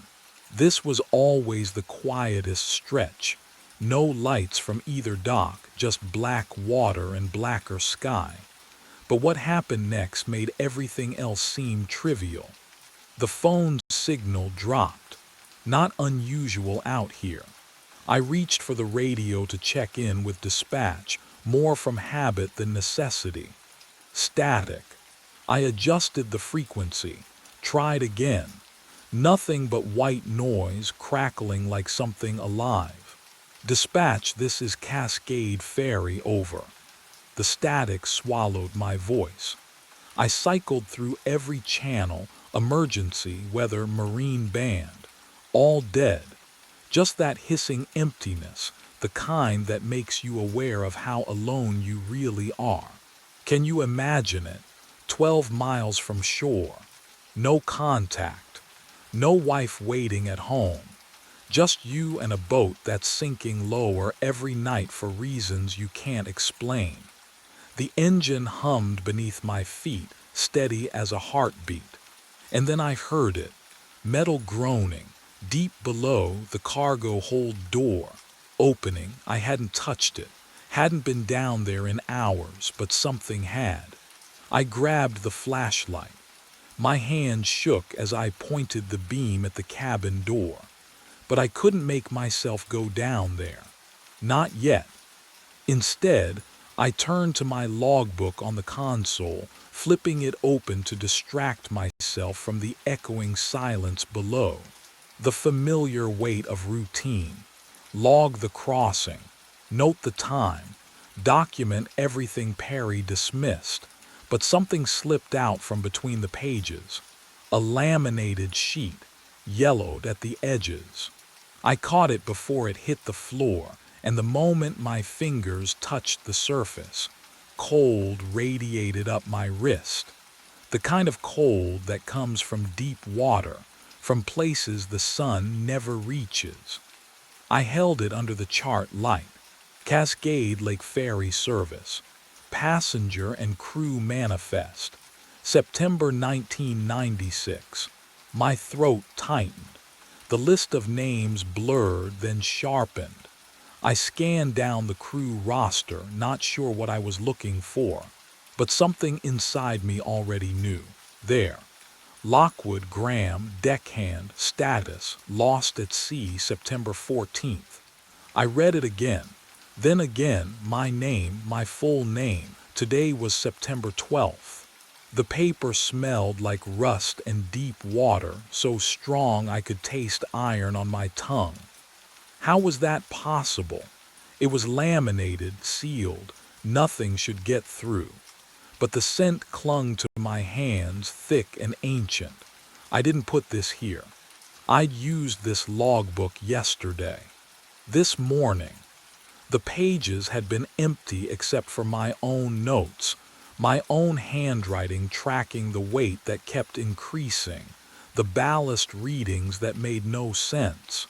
So who had? And why did the manifest list a date? That hadn't happened yet. The county library archives smelled like rot and old newsprint. I showed up when they opened, hands still shaking from the manifest. The clerk barely looked at me before pointing to the microfiche machines in the back corner. I found it in 20 minutes. September 14th, 1996. Ferry disaster on Cascade Lake. 7 crew members lost. No bodies recovered despite 3 weeks of searching. The vessel had been decommissioned, record sealed. Can you imagine reading about your own death? Knowing it's scheduled in 2 days, I scrolled faster. My eyes burned from the blue light. There had to be more. Some explanation that didn't involve a witness statement stopped me cold. The sole survivor, a maintenance worker named Chen, described the hours before the sinking. He mentioned a deckhand who'd appeared on shift that final night. No one recognized him. Chen said the man looked like he'd been underwater for days before he ever stepped aboard. Skin gray, uniform dripping even in dry air, eyes that didn't quite focus. My throat closed. The article included a police sketch based on Chen's description. Someone had drawn the face with careful detail. Hollow cheeks, dark matted hair, the unmistakable set of the jaw. I knew that face. I'd seen it in a photo on my mother's nightstand for 20 years before she died. The same photo I kept in my wallet now, creased and faded. The sketch looked exactly like my father, but what I discovered in the incident report filed 3 days after the sinking. The report marked classified and somehow left in the public archive. That changed everything I thought I knew about the night he disappeared. I drove back to the ferry in silence. The lake stretched black beyond my headlights, swallowing the road's edge. My shift started at midnight, 3 hours ago, and Perry's voicemail said he'd covered it, wondering where the hell I was. I didn't call back. What would I say? That I'd seen my father's face in a report from before I was born. The North Dock floodlights buzzed overhead as I parked. The ferry was already mid-lake, autopilot engaged, returning from its second crossing. I stood on the empty dock and watched it cut through the darkness, a slow-moving shadow trailing diesel fumes and the smell of rust carried on the wind. When it docked, I boarded without checking in. The cabin was cold, too cold for September. I adjusted the thermostat, but the dial felt strange under my fingers, slick, almost wet. At 3:07 a.m. I heard it, drip, drip, drip, water striking metal, slow, rhythmic, coming from the stern deck. I grabbed my flashlight, stepped outside. The beam cut through the fog rolling off the lake, and that's when I saw them. Footprints, wet, barefoot, leading from the ladder that descended to the waterline across the deck, straight toward the cabin door. Can you imagine standing there, 12 miles from shore, knowing you've been alone this entire crossing? I followed them. Each print glistened under my light, water pooling in the treads of the deck plating. They were fresh, so fresh the edges hadn't dried yet. The smell hit me then like water and something metallic like blood mixed with rust. The trail led into the cabin, across the floor, and stopped, right at my chair, not faded, not smudged, just stopped, as if whoever left them had simply vanished mid-step. My chest tightened. I turned slowly, scanning the cramped space. Empty, but my logbook lay open on the console. I hadn't left it open. I stepped closer, the flashlight trembling in my grip. The page showed tomorrow's date, September 13th, and beneath it, handwriting I recognized immediately because it was mine. It's already happened. But the real horror was what I noticed next. I closed the logbook. My hand wouldn't stop shaking. The cabin air had turned cold, colder than the September night should allow. My breath misted. I forced myself to look at the clock mounted above the radio console, 2:47 a.m. The second hand jerked, stopped, then, oh God, it ticked backward, click, click, click. Each sound sharp as a bone breaking in the silence. 2:46, 2:45. I fumbled for my phone, hands clumsy with fear. You ever try to hold something steady when every instinct screams to run? I pressed record and aimed the camera at the clock face. The lens struggled to focus in the dim instrument light, but the backwards march of time was unmistakable. 44, 43. The diesel smell in the cabin thickened, mixing with something else. Wet canvas, rust, that metallic taste that coats your tongue before a storm. The ferry groaned beneath me. Not the familiar settling of an old vessel, but a deep shudder that climbed through the deck plates into my bones. I kept filming. Evidence. Proof. Something to show I wasn't losing my mind. The clock reached 2:39, and the impossible made itself known in ways I couldn't have prepared for. I stopped recording. My thumb trembled over the playback button. Part of me knew I shouldn't watch it. But what choice did I have? I tapped the screen. The footage showed the clock, ticking backward. And there in the cabin window behind where I'd been standing, a figure, dark fairy uniform, dripping me. But I'd been alone. The reflection's mouth moved in the grainy phone footage.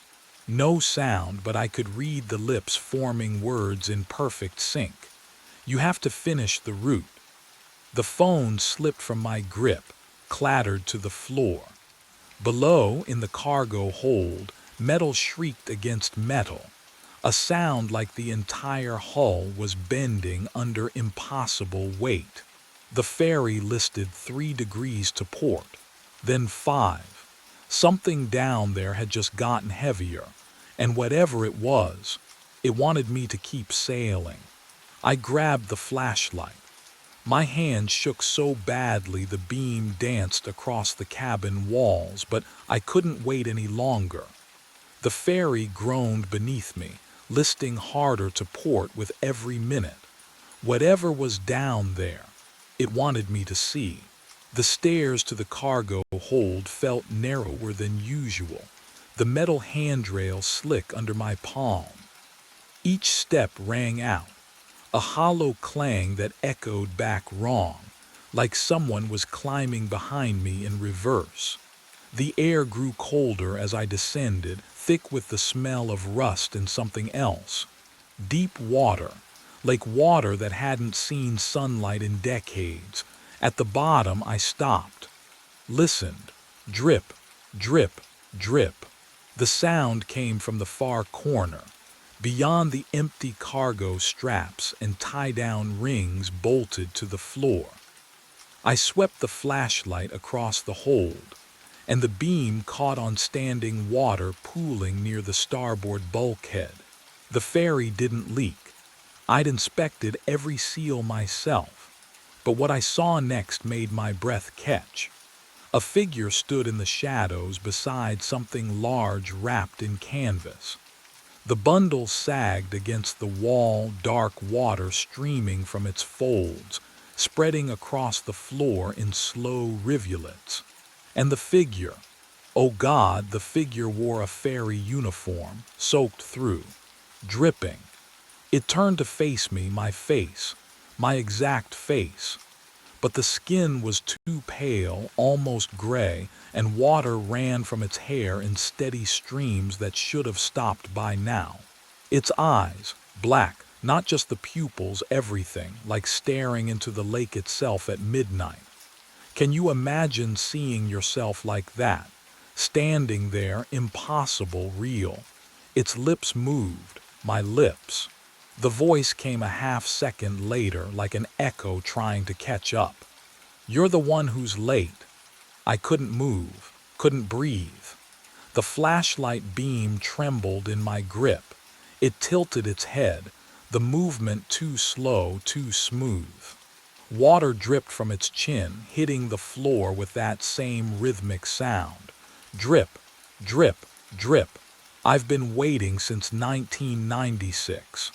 The canvas bundle shifted behind it. Something inside moved. And that's when I smelled it. The metallic tang of old blood mixed with deep water. The thing wrapped in canvas. It wasn't cargo. What was in there would change everything I thought I knew about my father's death. The duplicate's mouth moved, but the sound came a half-second later, like watching a badly synced film. September 14th, 1996, it said. 2:47 a.m. The ferry went down in 12 seconds. I pressed my back against the steel wall. Cold seeped through my uniform. The cargo hold stank of rust and deep water. Time doesn't break clean, the thing wearing my face continued. It folds, creases. You're standing in the crease, Graham. My name in my own voice made my stomach turn. The manifest, I whispered. My name was your father's root, his son. You, the duplicate, stepped closer. Water dripped from its sleeve, pooling at my feet. Descendant and ghost, both. Can you understand that? No, I couldn't. But what I understood next was worse. The canvas bundle behind it shifted. A hand slipped out. Gray, bloated wedding ring catching the beam of my dropped flashlight. I knew that ring. Gold band, single scratch across the top. Dad, I breathed. He never left the hold, the duplicate said. Neither did I, neither will you. Unless you finish what he couldn't. The boat listed further. Somewhere above, metal groaned. I thought of Jillian's last text, her sister's place in Spokane, the life I'd been too obsessed to hold on to. Complete the route, my double whispered. Dock at South Terminal or sink here now and let it all fold again. My hand found the railing. The steel was ice against my palm. If I dock, the loop closes, your father rests. You live. And if I sink, its black eyes reflected nothing. Then September 14th happens forever. The engine shuddered below us. I had maybe 2 minutes before the list became irreversible. Dock or sink, save myself. Or join the crease. What would you do when the choice isn't between right and wrong, but between ending and repeating? I ran for the stairs. I burst into the wheelhouse, grabbed the throttle, spun the wheel hard starboard. The engine screamed, protested. I didn't care. Through the window, dawn light bled across the horizon, pale and cold. The shoreline rushed closer. Rocks, trees. Not the dock. Never the dock again. The hull shrieked as it struck bottom, metal tearing through sand and stone. I braced against the console as the ferry lurched, groaned, died. Silence. The diesel stink hung thick in the air. My hands wouldn't stop shaking. I turned. The duplicate stood in the doorway, dripping, watching. Then it wasn't, gone like it had never been there at all. I stumbled down to the deck. Morning air bit at my face, sharp and real. The ferry sat crooked on the beach, listing to port. Waves lapped at the stern. My radio crackled to life. Dispatch, Coast Guard. Perry's panicked voice demanding to know what happened. I told them about the canvas bundle. They came with lights and cameras and questions I couldn't answer. The bundle lay in the cargo hold, still leaking dark water. When they unzipped it, I looked away. But I heard them say the name. Thomas Lockwood, my father. Missing since 1996. I'd found him. What I didn't understand yet was how many times I'd found him before. My phone buzzed in my pocket. Jillian's name on the screen. Graham, where are you? You didn't come home last night. Her voice, warm, concerned, not distant, not leaving. I thought. You said you were going to Spokane. Spokane? Why would I? Are you okay? I pulled the phone away, checked the date.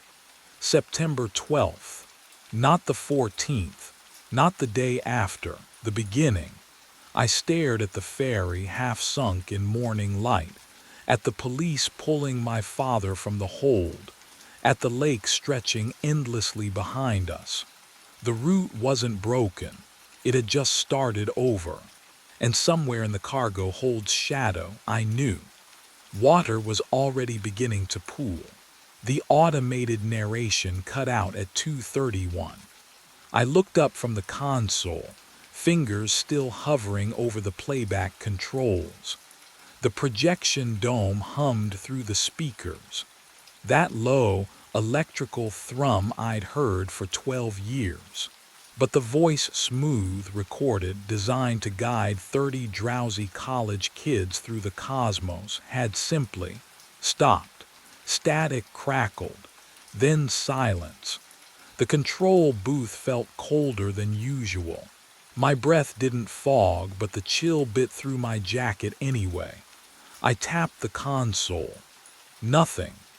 The coffee beside me had gone lukewarm hours ago, the stale scent mixing with burnt dust from the ancient equipment.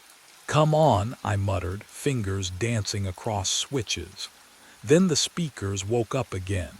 But it wasn't the automated narration, it was my voice. You died last show. The words came through clear, calm, like I was reading star coordinates.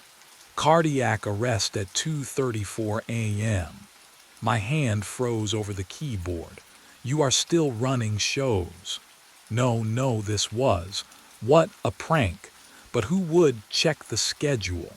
The audio cut again, just the projector hum.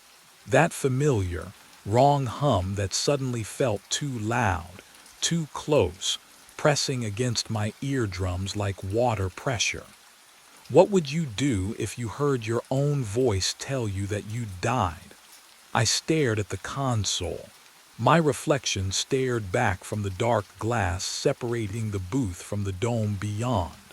Same tired eyes, same unwashed hair, same badge clipped to my chest, the laminated photo from 6 years ago when I still smiled. My hands were shaking.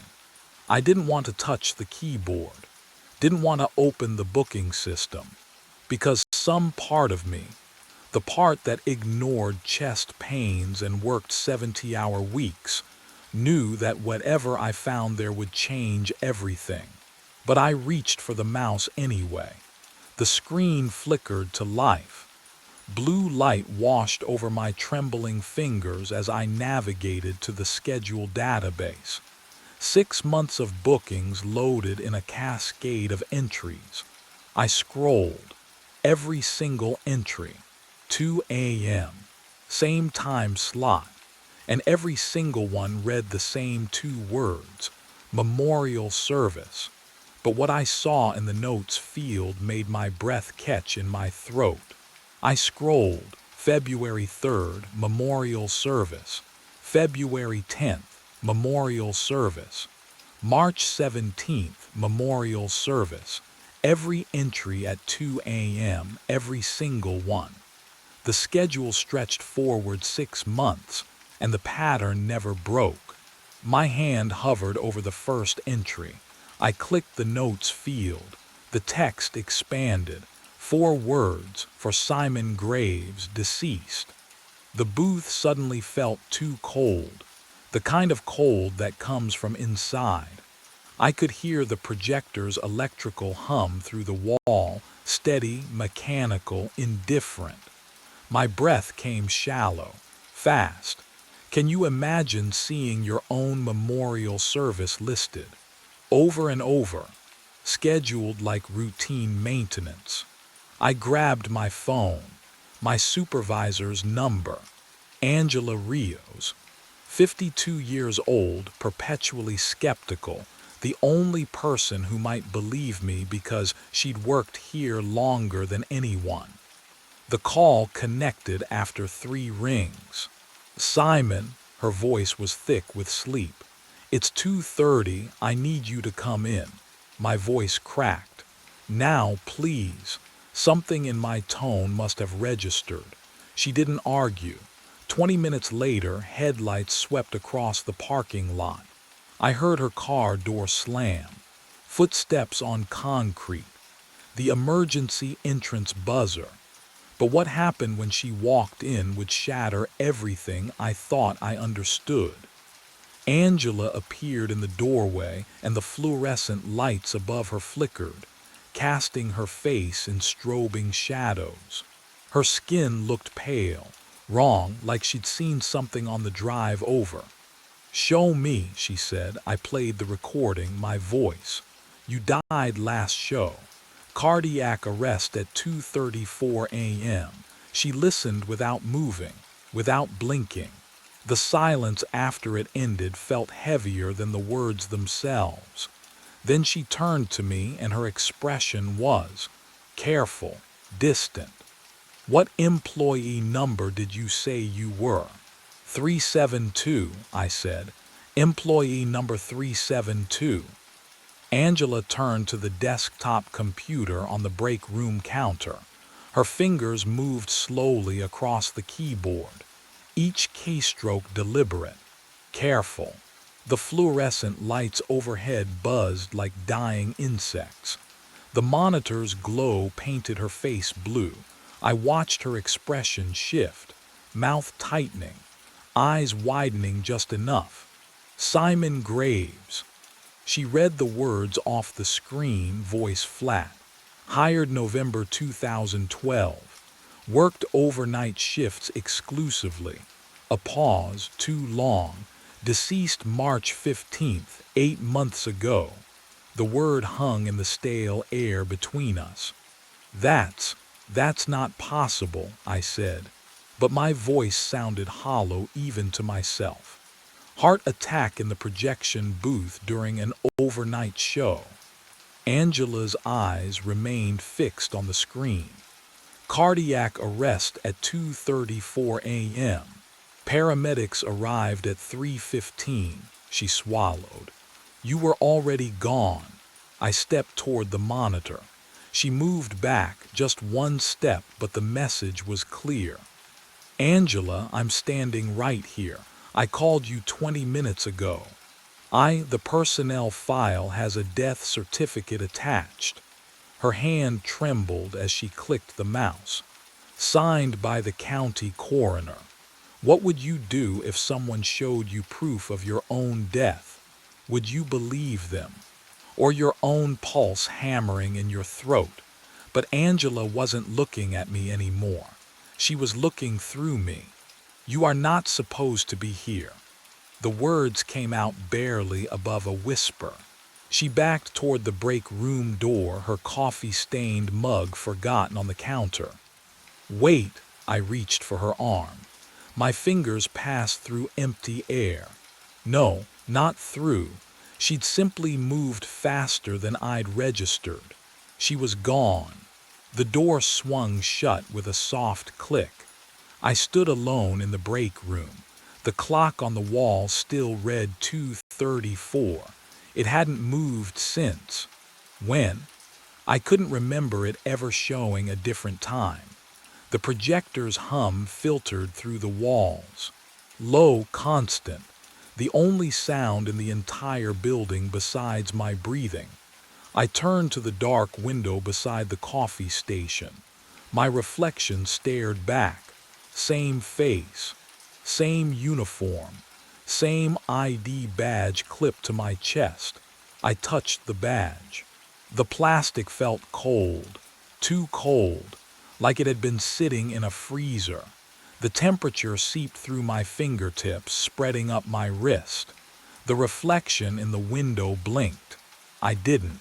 And that's when I noticed something behind my reflection in the glass. Something moving in the hallway I couldn't see. I ran back to the control booth. My hands shook as I pulled up the security system, the keyboard clicking too loud in the silence. Angela was wrong. She had to be wrong. The college group had been here tonight. I'd watched them file in, heard their voices echo through the dome. I'd pressed the start button for them at 2 a.m. sharp.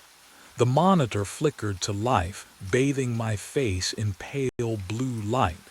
I scrolled through the feeds. Main entrance. Lobby. Projection dome. Empty, all of them. Empty. I rewound the footage to 2 a.m.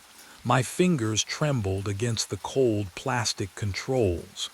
The timestamp counted backward in the corner of the screen, numbers dissolving into earlier hours. There. 2 o'clock. I hit play. The main entrance remained dark. No headlights swept across the glass doors. No figures moved through the lobby. The motion sensors never triggered. But what I saw next made my chest tighten in a way that had nothing to do with my heart. The projection dome feed showed me, alone in the booth, talking to no one.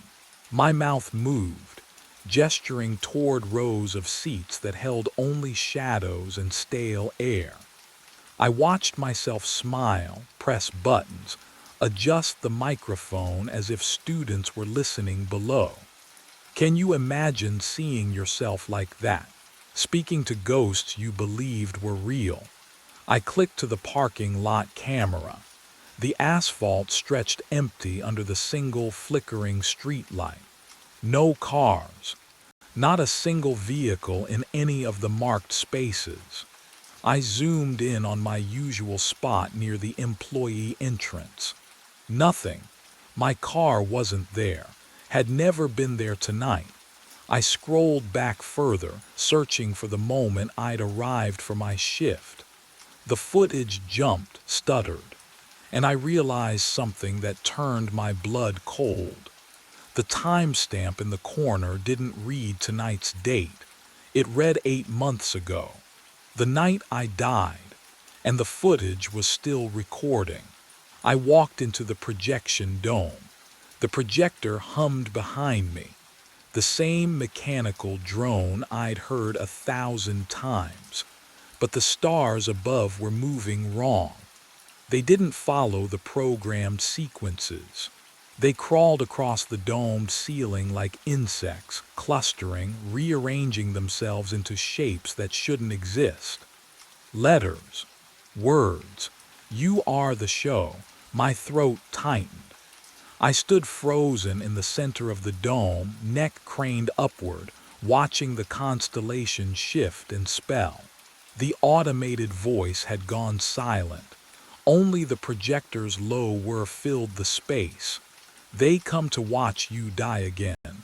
The stars pulsed brighter, then dimmer, as if breathing. My hands trembled. Can you imagine seeing your death written in light above you? The certainty of it, the inevitability. 2:34 a.m. I looked down at my watch. The digital display glowed faint green in the darkness.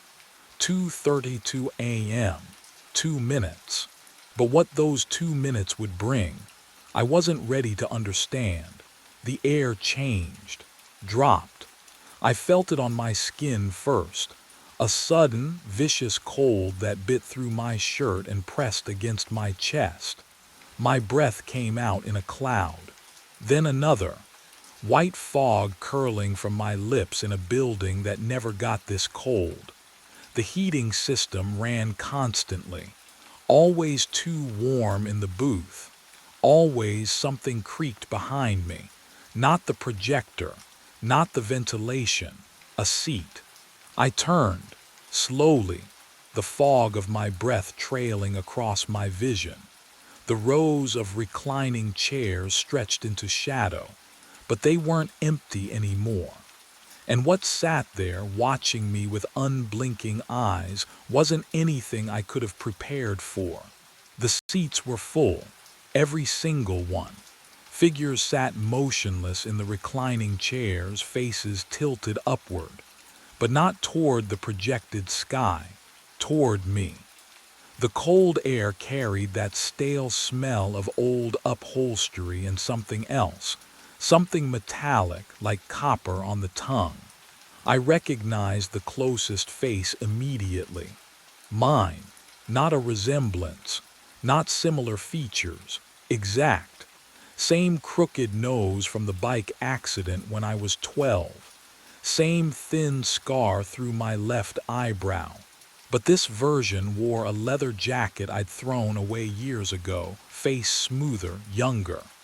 Teenage me staring with eyes that didn't blink. My breath caught.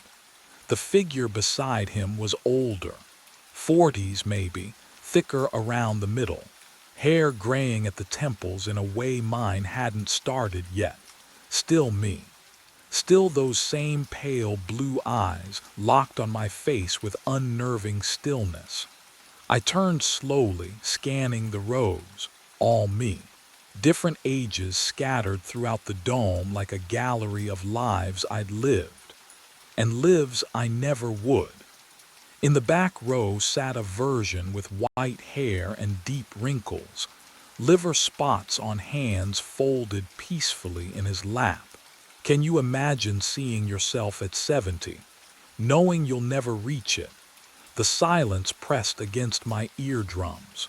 No breathing, no rustling fabric, just the mechanical hum of the projector and my own ragged gasps fogging the frigid air. But what terrified me most wasn't seeing myself multiplied across the theater. It was the realization that they'd been waiting for this moment. The speakers crackled overhead. That automated voice, the one I'd recorded years ago for the Memorial Astronomy program, filled the dome with smooth, professional calm. Welcome to the Memorial Show. The spotlight above me blazed to life, and every version of myself leaned forward in perfect unison. The projection lights moved, not dimmed, not shifted naturally.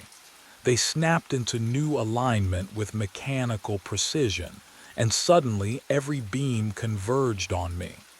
A perfect circle of white light pinned me to the center of the dome floor. The audience sat just beyond the brightness, their faces half-shadowed, eyes reflecting the glare. My automated voice echoed through the dome, impossibly calm. Please observe the subject in his final moments. The words hung in the frozen air. Subject, not person, not man. Subject. Every version of me leaned forward an inch. Perfect synchronization, not one blink among them. The teenage me in the third row had the same hollow stare as the elderly one I'd never become. They weren't watching the stars anymore. They were watching me die. Can you imagine that? Being the only exhibit in your own memorial. The cold I'd felt earlier. It wasn't from the air conditioning. It was something deeper. Something wrong with the space itself. My breath came out in visible clouds, but the spotlight burned against my skin, hot and cold at once. My body couldn't decide which sensation to process. Then the pressure started. Oh, a weight pressed against my sternum. Familiar, terrifying.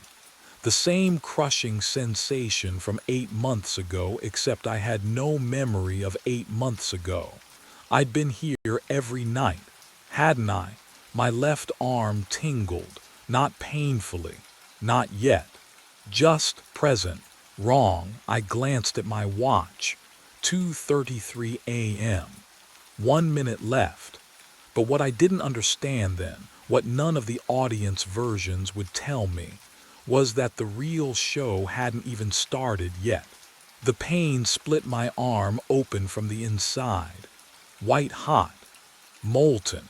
I gasped. No air came. My knees buckled and the dome floor slammed against my shoulder, cold concrete biting through my shirt. The impact should have hurt. I felt only the crushing weight against my sternum, like someone had stacked cinder blocks on my chest. Can you imagine? Dying while they watch. Every version of myself leaned forward in perfect synchronization. Not a sound, not a breath, just the slow creak of seats tilting and that horrible silence pressing against my eardrums. I tried to speak. My jaw moved. Nothing. My heartbeat thundered in my skull, irregular, skipping, frantic. Thump, thump, pause, thump. The rhythm felt wrong, like music played off tempo. I clawed at the floor, fingernails scraping concrete, searching for purchase that didn't exist. Above me, the projected stars began to move. They swirled. Faster. A vortex of light spinning counterclockwise, pulling my vision into a tunnel. The edges of the dome darkened first, then the seats, then the faces of my audience. Only the spinning remained, only the crushing, only the sound of my own failing heart. 2:34 a.m. My watch face glowed in my peripheral vision. But what happened at 2:34 would change everything I thought I understood about death. The pressure peaked. My heart convulsed once, then stopped. Silence, complete, total. The kind of quiet that exists before sound was invented. Darkness swallowed the vortex, the dome, the versions of myself. I floated in nothing. No pain, no cold, no anything. Then the hum of the projector filled my ears. Fluorescent lights buzzed overhead. Coffee stains marked the control booth console. I stood upright, hand reaching for the playback button. The automated show began. My watch read 2 a.m. And that's when I realized the real horror wasn't dying. It was having to do it again. 34 minutes. That's all I have. 34 minutes before my heart stops, and then I'm back here again. The control booth hums around me. Same coffee-stained console. Same flickering monitor displaying 2 a.m. exactly. My hands won't stop shaking. I bolted for the exit. My footsteps echoed through the empty corridors, sneakers slapping against linoleum that smelled faintly of industrial cleaner and something else. Something stale, like air that hasn't moved in months. The emergency exit glowed red ahead. I slammed into the push bar with both palms. The metal was ice cold, and I was back in the control booth. Not transported, just there, like I'd never left. The corridor, the running, the door, gone, erased. I tried again. Different exit, same result. The parking lot door led to the booth, the loading dock, the maintenance hatch. Every route circled back to this cramped room with its perpetual chill and the projector's monotonous drone. But what I did next would change nothing at all. I grabbed the heaviest thing I could find, a metal equipment case, and swung it into the projector. Glass exploded. Sparks showered across the console. The sharp smell of ozone and burning plastic filled the air. The projector coughed, sputtered, went dark. Silence. Then, a whir. The projector hummed back to life. Glass fragments on the floor lifted, drawn backward like a film in reverse. They reassembled. The cracks sealed. Within seconds, it sat perfect and undamaged, casting its programmed stars across the dome. I screamed. The sound swallowed itself in the empty planetarium, absorbed by rows and rows of vacant seats that I knew weren't really vacant at all. My watch read 2:17 a.m. I pulled up the booking schedule with trembling fingers. 6 months of entries, memorial service, memorial service, memorial service. Every single one. For me. And that's when I noticed the dates had changed. At 2:31 I stopped running. My legs simply wouldn't carry me anymore. Not toward another exit that led nowhere. Not toward another tool I could break the projector with. The cold air of the control booth pressed against my skin like 1,000 frozen fingertips. I could hear the steady electrical hum beneath everything, the sound of machinery that would never stop. What would you do if you finally understood? I walked down the corridor toward the projection dome. My footsteps echoed wrong, each one landing twice. The door opened before I touched it. Inside, the audience of myself sat waiting. Teenage Simon in the third row, middle-aged Simon near the aisle, an elderly version I would never become, hands folded in his lap. They turned as one, made space in the center row. I sat down. The fabric smelled like dust and old popcorn, familiar, exactly as I remembered from my living days. The vinyl squeaked under my weight. My other selves didn't speak. They didn't need to. We'd all reached this moment eventually. But here's what I hadn't expected. Movement in the control booth window above. Another figure stumbled into view.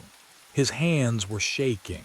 He was listening to something, a recording maybe. His face twisted in confusion, then horror. I recognized that expression. I'd worn it myself. How many loops ago? The new Simon pressed his palms against the glass. Above us, the projected stars began to shift. They crawled across the dome in deliberate patterns, spelling words in constellations I'd memorized 8 months ago. You are not alone in your ending. I understood then. I wasn't trapped. I was the show, the memorial, the eternal witness. In the booth, the new version of me clutched his chest. His knees buckled. 2:34. I watched myself die again. And when the darkness came, I was already back in the control booth, my hand reaching for the recording, ready to begin. I knock on the blue door. It shouldn't open, but it does. The hinges scream, a high, wet sound that cuts through the midnight silence. Cold air rushes out, carrying the smell of dust and something metallic. Old copper, maybe, or rust. The darkness inside swallows my flashlight beam for a heartbeat before shapes emerge. Furniture draped in white sheets. A staircase leading up into shadow. And walls. Oh, walls covered in frames. I step inside. The floorboards creak under my weight, each one announcing my trespass. My breath comes shallow. Quick. What would you do? Turn back. I should. But Max led me here every night for 3 weeks, stopping at this door, staring with those amber eyes like he was waiting for me to understand something. So I move deeper. The first photo stops me cold. A child's birthday party, balloons, cake, and a face I know because I see it every morning in the mirror, mine, younger, grinning with frosting on my chin. But that's impossible. I've never been here before. I move to the next frame. My high school graduation. Cap and gown. Same face. Same scar above my left eyebrow from the bike accident when I was 12. Except I don't remember this photo being taken. Don't remember who's standing beside me, arm around my shoulders, smiling. The walls close in with each frame. My childhood, my family. My life captured in moments I can't recall living. But what I find on the mantel changes everything. A dog collar, worn leather, brass tag catching my flashlight, engraved in clean letters, Max 2015, 9 years ago. Outside, Max whines, low, mournful, like he's been waiting far longer than 3 weeks. And suddenly, I'm not sure who I came here looking for. 3 weeks earlier, I took a job I should have questioned. The email arrived at 10 p.m. Subject line: late night walker needed, Millbrook Complex. I'd walked dogs for 2 years, knew the neighborhoods, needed the money. Simple enough. The message gave an address, apartment 4 billion, and instructions that felt off. Key under mat, note inside: Max knows the route, just follow him. No phone number, no client name. I should have deleted it. But rent was due, and dogs don't judge you for preferring silence. The Millbrook Complex squatted at the edge of town, brick and peeling paint, the kind of building that looked tired even in daylight.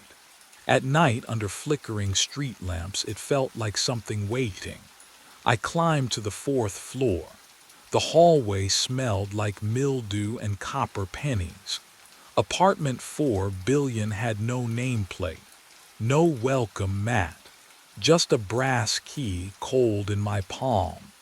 The note was taped to the inside of the door, handwriting looped and careful: Max knows the route, just follow him. 11 p.m. Be patient. I turned. A German shepherd sat 3 feet away, watching me. I hadn't heard him approach. His eyes caught the dim light wrong, too reflective, like coins at the bottom of a well. Can you imagine a dog that size moving without sound? Max didn't wag his tail, didn't sniff me, just stared. Hey boy, I whispered, my voice cracked. Ready? He stood, walked to the door, waited. The route started normal enough. Down the stairs, out onto Maple, 6 blocks north, through streetlight halos and the wet asphalt smell of October. Max's nails clicked on pavement, steady, rhythmic, like a metronome. He didn't pull at the leash, didn't pause to mark territory or sniff trash, just walked, purposeful, like he'd done this 1,000 times. We turned left at Ashwood Street. That's when the air changed. You know that feeling when you're sure you've been somewhere before, but the memory won't surface. That thickness in your chest, like your body remembers what your mind doesn't. The houses here leaned closer, their windows dark and watchful. Max slowed. His ears flattened. Then he stopped, in front of a house with a blue door. The paint was faded, weathered to the color of a bruise, boarded windows, no lights. Max sat on the cracked sidewalk and stared at that door like it owed him something. 5 minutes passed, maybe more. I checked my phone, 11:43. The dog didn't move, didn't whine, just stared. Max. I tugged the leash gently. Come on, boy. Nothing. The street was too quiet, no cars, no wind. Just the weight of that blue door pressing against my vision, filling my peripheral sight until I couldn't look away. My fingers went numb around the leash. The house smelled wrong, smoke and wet dog and something sweet underneath, like rotting fruit. Finally Max stood, turned, walked us home. I should have been relieved, but what I didn't know yet was that we'd do it again. The next night, and the night after, same time, same route. Same 5 minutes in front of that blue door, while Max sat vigil for something I couldn't see. And every single time, the house would smell a little more familiar. I went back during the day, couldn't help it. After 5 nights of watching Max sit at that blue door like it was the only thing that mattered, I needed to see it in sunlight. Maybe it would look normal. Maybe I'd realize I'd been letting the late hour twist things into something they weren't. But the house looked worse in daylight. The windows were boarded with plywood that had gone gray and warped. No mailbox. No numbers on the door. Just the faded blue paint peeling in long, dry strips. The porch sagged in the middle, and the lawn had gone to weeds so tall they brushed my knees as I walked up. I knocked on a neighbor's door first. An older woman cracked it open, silver chain still latched. "Do you know who lives here?" I pointed at the blue door house. Her eyes flicked past me, then back to my face. Something changed in her expression. "No one. How long has it been empty?" She started closing the door. "I don't know, long time." "Wait, do you know anything about?" The door shut. The deadbolt clicked. I tried 2 more houses. One didn't answer. The other, a man in his 40s, looked at me like I'd asked him to dig up his own grave. He shook his head before I even finished the question and stepped back inside. What were they so afraid of? The blue door wasn't locked. That should have stopped me. It didn't. Inside, the air was thick and still, like it hadn't moved in years. Dust hung in the shafts of light that leaked through gaps in the boarded windows. The furniture was still there, couch, coffee table, a bookshelf against the far wall, all of it covered in a fine layer of gray. But it was arranged like someone still lived here, like they'd just stepped out. On the kitchen wall hung a calendar. I walked closer, my shoes leaving prints in the dust on the floor. March 2015. I touched the paper. It crumbled slightly under my fingers. 9 years. The smell hit me then. Faint but unmistakable, wet dog. That earthy, warm scent of damp fur. And underneath it, something metallic, copper. The kind of smell that coats the back of your throat. I turned, scanning the room. No dog, no source. And then I heard it. Max's whine, high and soft and desperate. But Max wasn't here. I'd left him at the apartment. This was memory, wasn't it? Some trick of my mind pulling his sound from the nights we'd stood outside. The whine came again. Closer. I spun toward the hallway. The sound had come from deeper in the house, from the room at the end of the hall where the door stood halfway open. And that's when I realized I could see my breath. I drove home with my hands shaking on the wheel. The cold I'd felt inside that house still clung to my skin, even though the afternoon sun blazed through the windshield. My mind circled back to one simple fact. Someone had hired me to walk Max. Someone had left a key. Someone had paid up front for 3 months. Someone had to explain this. Back in my apartment, I pulled out my phone and scrolled to the contact labeled Client 4B. The number sat there like it always had. Normal, real. I pressed call, 3 tones. Then a recorded voice, flat and automated. "The number you have reached is not in service." I tried again. Same result. I stared at the screen and felt something shift in my chest. When had I last spoken to this client? I couldn't remember. Not once in 3 weeks had they called to check in. Not once had I needed to report anything. The dog just knew the route. I grabbed my jacket and headed to the Millbrook complex. The building manager's office smelled like burnt coffee and cheap air freshener, a cloying vanilla that stuck to the back of my throat. Mrs. Kowalski looked up from her crossword puzzle with the expression of someone interrupted mid-nap. Help you? Yeah, I need to ask about one of your tenants. Apartment 4B, her pen paused. 4B. Right. I've been doing dog walking services for them, but I can't seem to reach them, There's no one in 4B, she said it simply. Matter of fact, I blinked. What? 4B's been vacant since late 2014. We had a tenant skip out on rent, left it a mess, still looking for the right renter. She returned to her crossword. You sure you got the right unit? My pulse hammered in my ears. I have a key. She glanced up, frowning now. You have a key to 4B. I pulled it from my pocket. The metal was warm from my grip, solid and real. She stared at it, then at me, then reached for her desk drawer and pulled out a key ring. Flipped through labeled tags. Held one up. This is the master for 4B, only copy I got. Her eyes narrowed. Where'd you get that? Under the mat, I whispered. There was a note. It said Max knows the route. Mrs. Kowalski's face went carefully blank. She set down her pen. I think you should leave. But the real question hadn't been answered yet. I walked to the lobby.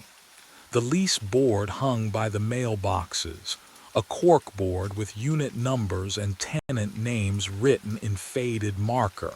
I scanned down. 1A Martinez, 2C Pham, 3B Johnston, 4B vacant since 2014. My throat tightened. I turned and walked up the stairs, 2 flights down the hall, counting doors. 1B, 2B, 3B. 4B, I slid the key into the lock. It turned, smooth, easy, like it had every night for 3 weeks. The door swung open. The apartment was empty, completely empty. No furniture, no curtains. Just scuffed hardwood floors and walls with darker squares where picture frames used to hang. Dust motes swirled in the late afternoon light. Except, in the corner of the living room sat a dog bed.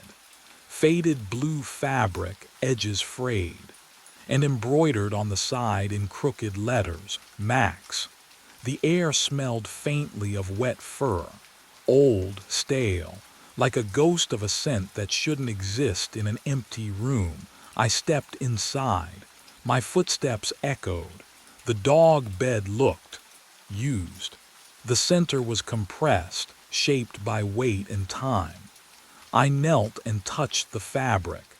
It was cold, but I could swear I felt the texture of dog hair beneath my fingertips. What would you do if everything pointed to something that couldn't exist, but you could still touch it? I checked my watch. 4:15. In 6 hours and 45 minutes, Max would be waiting at the door, and he would lead me down the same 6 blocks. Turn left, stop at the blue door, just like he had every single night since this started. Since when, exactly? I tried to remember the first night. The note, the key, but the memory felt slippery, like trying to hold water. I remembered doing it. I just couldn't remember it starting. My phone buzzed. I pulled it out, hands trembling, hoping for something, anything that made sense. No notifications, but the screen showed 11:03 p.m. I looked at my watch again. 4:15. The phone's clock ticked forward. 11:04. And from somewhere deep in the empty apartment, I heard the soft jingle of a collar and the click of claws on hardwood, though nothing was there. I drove to the office instead of going home. The dog walking service shared space above a veterinary clinic, and the smell of disinfectant mixed with old coffee always made my stomach turn. Today it felt worse, sharper. I pushed through the door and found Casey at the desk, scrolling through her phone with the bored efficiency of someone who'd rather be anywhere else. "Hey," my voice came out rougher than I intended. "I need to ask you about an assignment." She didn't look up. "Ma'am, apartment 4 billion, Millbrook Complex, German Shepherd named Max." Her thumb kept moving, scrolling. "Don't know it." "Casey. I've been walking him for 3 weeks." That made her look up. Her eyes were flat, empty of recognition. "You sure? What would you do when someone stares at you like you've just spoken a language they've never heard? Like you're the one who's wrong?" "Check the system," I said. She sighed, but she turned to the computer. The keyboard clicks sounded too loud in the small room, each tap echoing off the cheap paneling. I watched her face, watched for the moment she'd find it and apologize for forgetting. But that moment never came. "Nothing," she said. "No 4 billion assignment under your name. No client at Millbrook Complex at all." My hands went cold. "That's impossible." "Then maybe you're thinking of a different job." Her tone had shifted. "Careful now. The way people talk to someone who might be unstable." I pulled out my phone. My fingers felt numb against the screen, the glass slick with condensation from my palm. I opened my messages, scrolled to the client's number. The thread was gone. Every text, every confirmation, every instruction about Max and his route, gone. But what I found instead made my mouth fill with the taste of copper. One photo, just one, me, younger maybe, hair a bit longer. I'm holding Max, his coat glossier, his eyes brighter, and we're standing in front of a house with a blue door. My smile looks genuine, happy, like I belong there. The date stamp sat in the corner, white text burned into the digital image. March 7th, 2015. I stared at it until the numbers blurred. 9 years ago, I would have been. What, 19? I'd been living 2 states over then, hadn't I? Can you imagine forgetting a photo like that? Forgetting a dog you clearly loved. I couldn't remember taking it. Couldn't remember that version of myself standing on that porch holding that dog. The memory should have been there, should have felt familiar. Instead, it felt like looking at a stranger wearing my face. "You okay?" Casey's voice sounded distant. I looked up. She was staring at me now, her expression caught between concern and something else. Fear, maybe. "Who assigned me Max?" I asked. "Jordan, there is no Max." "Then explain this." I turned the phone toward her. She leaned in, squinted at the screen. Her face went pale just for a second before she shook her head. That's you, but what? The date's wrong, has to be."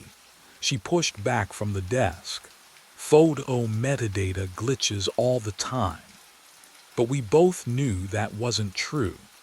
And what I discovered when I checked the photo's properties would prove that everything I thought I knew about my life had been built on a foundation that was already crumbling. I sat in my car outside the office for 20 minutes, staring at the photo. My hands wouldn't stop shaking. The math kept circling through my head like a mantra I couldn't silence. March 2015. The collar engraved with that same date, 9 years ago, but the client, whoever they were, had written that Max was 3 years old, 3 or 12. I pressed my thumb against the screen until it went dark. The sudden absence of light made the parking lot feel enormous around me. Empty. When had everyone else left? I couldn't remember hearing car doors, engines starting. Just my own breathing, loud and uneven in the enclosed space. The phone's glow returned as I opened the browser. My fingers hovered over the keyboard. What do you even search for when your own memory has holes big enough to lose 9 years? I started with the address, 1847 Ashwood Street, the blue door house that Max stopped at every single night. 3 results loaded. The first was a real estate aggregate. No listing. Status, uninhabitable. The second was a cached forum post about urban exploration. Abandoned since that fire, one user had written. Shame, pretty neighborhood, that fire. The third result made my stomach drop. Millbrook Gazette, March 19, 2015. The headline was clinical, detached. Body recovered from residential fire. Victim unidentified. But what I found in that article would shatter everything I thought I knew about the past 3 weeks. I clicked it. The page loaded slowly, as if the connection itself was reluctant. The article was short, sparse. Authorities responded to a structure fire at 1847 Ashwood Street on the evening of March 17th. 1 fatality discovered in an upstairs bedroom. Severe burns prevented immediate identification. No next of kin located. Investigation ongoing. The address hit me like cold water. The same house. The one with Max's collar on the mantel, my childhood photos on the walls, that impossible calendar frozen in time. I scrolled down. There was a photo embedded in the article, low resolution, taken from the street. The house mid-blaze, orange light bleeding through boarded windows, smoke pouring into a dark sky. And there, barely visible in the corner of the frame, a blue door, my blue door. The next image was smaller. A police reference photo, they called it. Victim's personal effects recovered from the scene. I had to zoom in to see it clearly. A dog collar. Metal tags catching the camera flash. I could just make out the engraving. Max. The air in the car felt wrong. Too thick. Too warm. I cracked the window and heard. Nothing. No traffic. No wind. Just that awful, suffocating silence that presses against your eardrums until you hear your own pulse. I went back to the article. Scrolled past the details I'd already absorbed. At the bottom, there was one more photo. A witness had submitted it, taken earlier that day before the fire. The caption read, "Victim's appearance remains unclear due to image quality." The photo was blurred. Motion maybe, or smoke already starting. But I could see the outline of a person standing on the porch. Dark hair, slender build, one hand raised, palm out like they were waving, or warning someone away. I enlarged it until the pixels fractured into meaningless shapes. Then I looked at my own reflection in the darkened phone screen. Back to the photo. Back to my reflection. Can you imagine that moment? When your face stares back at you from 2 places at once, one living, one dead. The figure in the photo had the same jawline, same height, same way of standing with weight shifted slightly to the left. I dropped the phone. It clattered against the passenger seat, screen still glowing, that blurred figure still waving from 9 years ago. My breath came in short, shallow gasps. The car felt smaller, tighter, like the walls were creeping inward. No, this wasn't possible. But the collar said 2015. The photo on my phone said March 7th, 2015. The article said March 17th, 10 days apart, 10 days, and then someone burned. I grabbed my phone again, hands slick with sweat. I needed to see the house. Now, needed to prove this was a coincidence, a mistake, someone who just looked like me. The screen flickered. Just for a second. When it stabilized, the article had changed. No, not changed. I was seeing something I'd missed before. At the very end, a single line in smaller text. Neighbors reported seeing a dog at the property for weeks after the incident. German Shepherd. No collar. Attempts to capture unsuccessful. Max. Max had been there after the fire, after someone died, after What died? Disappeared. The temperature in the car dropped so suddenly I could see my breath. And underneath the scent of old coffee and pine air freshener, something else crept in. Faint but unmistakable. Copper. And wet dog. I looked up at the rear-view mirror. For just a moment, less than a heartbeat, I swore I saw someone sitting in the backseat. Same dark hair. Same face. But burned. What I didn't know yet was that when I turned around to look, the truth waiting in that empty seat would follow me home. I didn't look at the rear-view mirror again. Not once. Not the entire drive home. The key to apartment 4 billion sat in my pocket like a cold stone. I'd carried it for weeks now. Following Max, returning it under the mat, pretending everything made sense. What would you do if every shred of evidence pointed to your own death? Would you keep pretending? Keep walking? I parked outside the Millbrook complex and sat there. Engine ticking, hands shaking. The building manager said 4 billion was vacant. No tenant since 2014, but the key worked. The dog bed was real. Max was real. I got out. The hallway on the 4th floor smelled wrong, not like rot or mildew, but like absence itself. Like air that hadn't moved in years. The brass key scraped against the lock, too loud in the silence. The door opened. Empty. Not just unfurnished. Empty in a way that felt deliberate. No dust patterns where furniture once stood. No marks on the walls. Just bare floorboards and a dog bed in the center of the room, Max's name stitched in faded blue thread. And beside it, a framed photo lying face up. But what I saw in that frame would unravel everything I thought I knew. I knelt down. My knees cracked against the wood. The photo showed me, younger, maybe 5 years ago, kneeling on a porch. Max sat beside me, tongue out happy. Behind us, the blue door. And beyond that, through the window, smoke.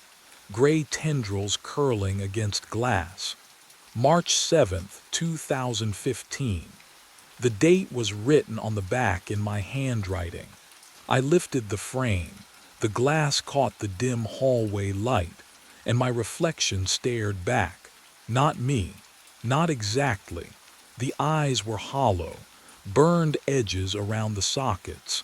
Mouth open in a silent scream I couldn't hear. And then, footsteps in the hallway behind me.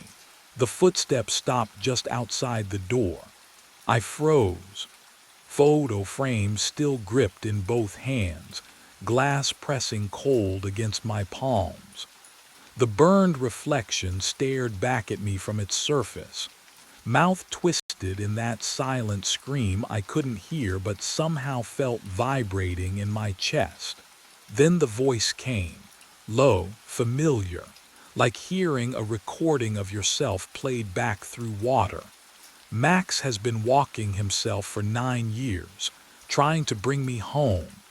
The air in the hallway smelled wrong. Not musty or stale like an abandoned building should smell, but clean, antiseptic, like a hospital corridor at 3 in the morning. I died in that house. My breath caught. The frame slipped an inch in my sweating grip. You're me. You just don't remember yet.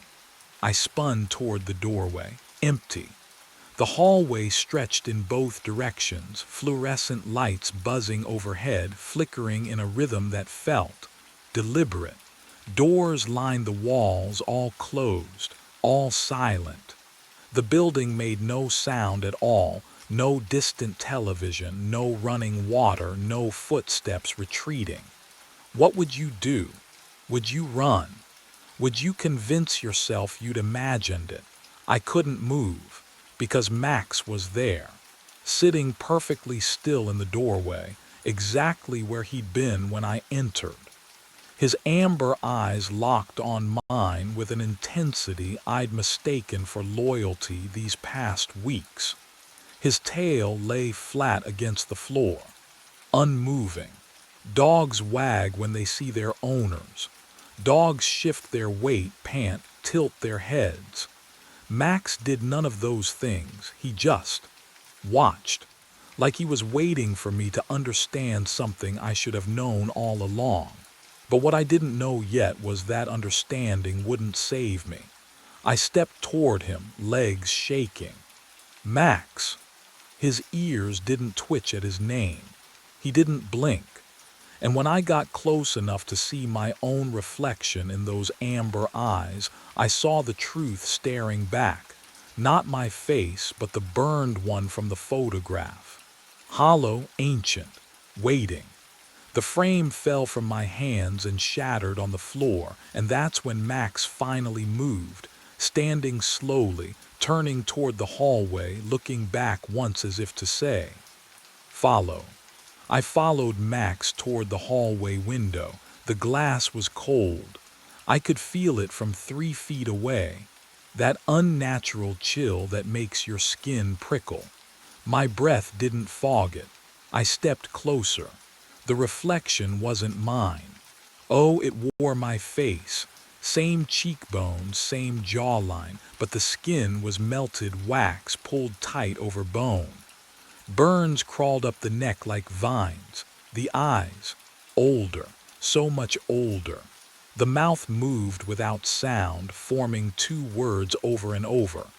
Come home. Have you ever run from yourself? From the thing you know you are but refuse to see? I ran. My feet hit the stairs. The apartment door slammed behind me. Cold air bit my lungs as I burst onto the street. I didn't think, didn't need to. My body knew the route. 6 blocks straight. Streetlights flickered overhead. My footsteps echoed off empty storefronts, alone, always alone. But I could hear something else beneath them. Pause steady, relentless, turn left. The blue door loomed ahead, paint peeling like dead skin. I don't remember deciding to go inside, but my hand was already on the knob. It opened.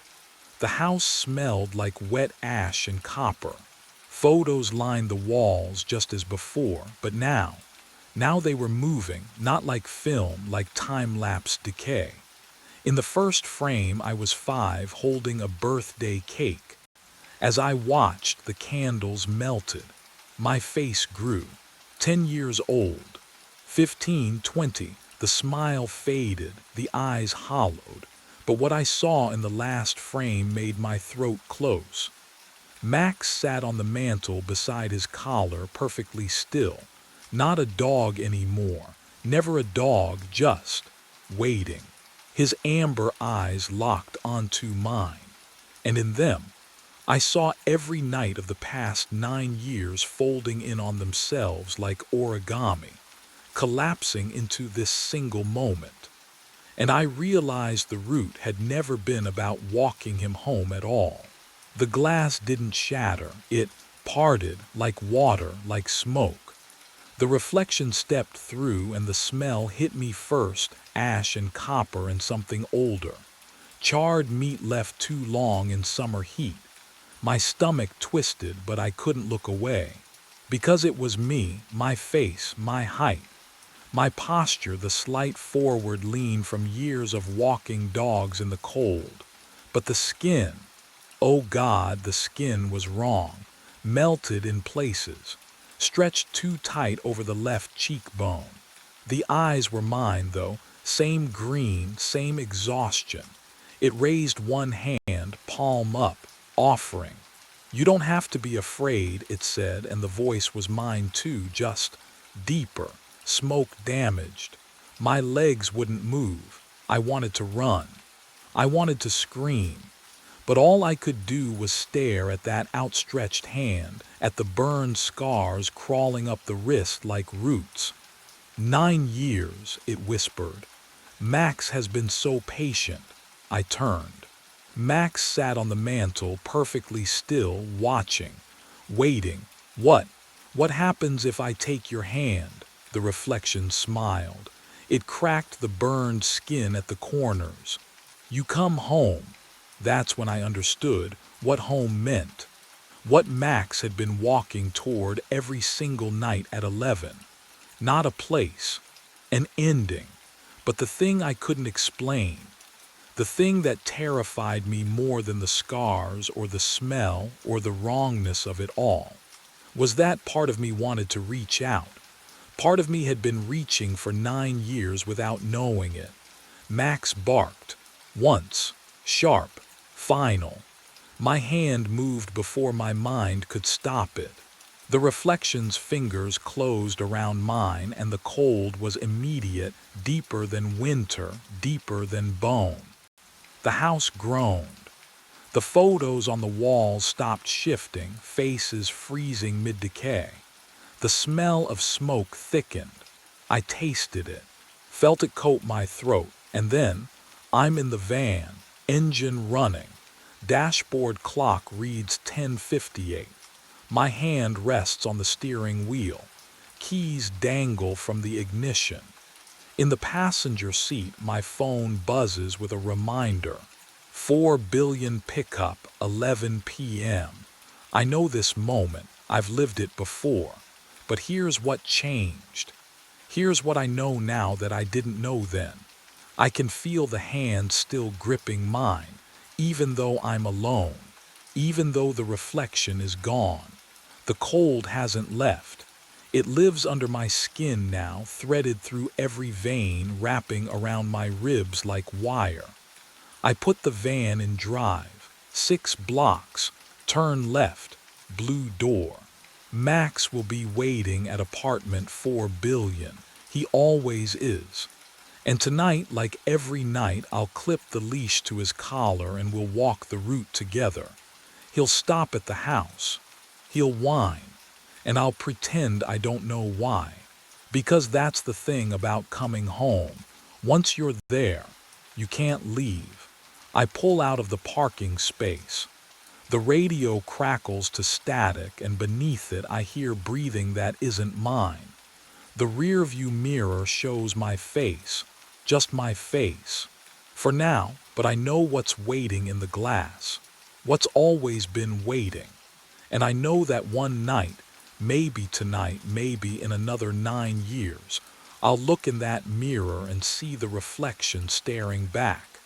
And it will smile, because we're the same now. We always were. The van turns left. The blue door waits ahead.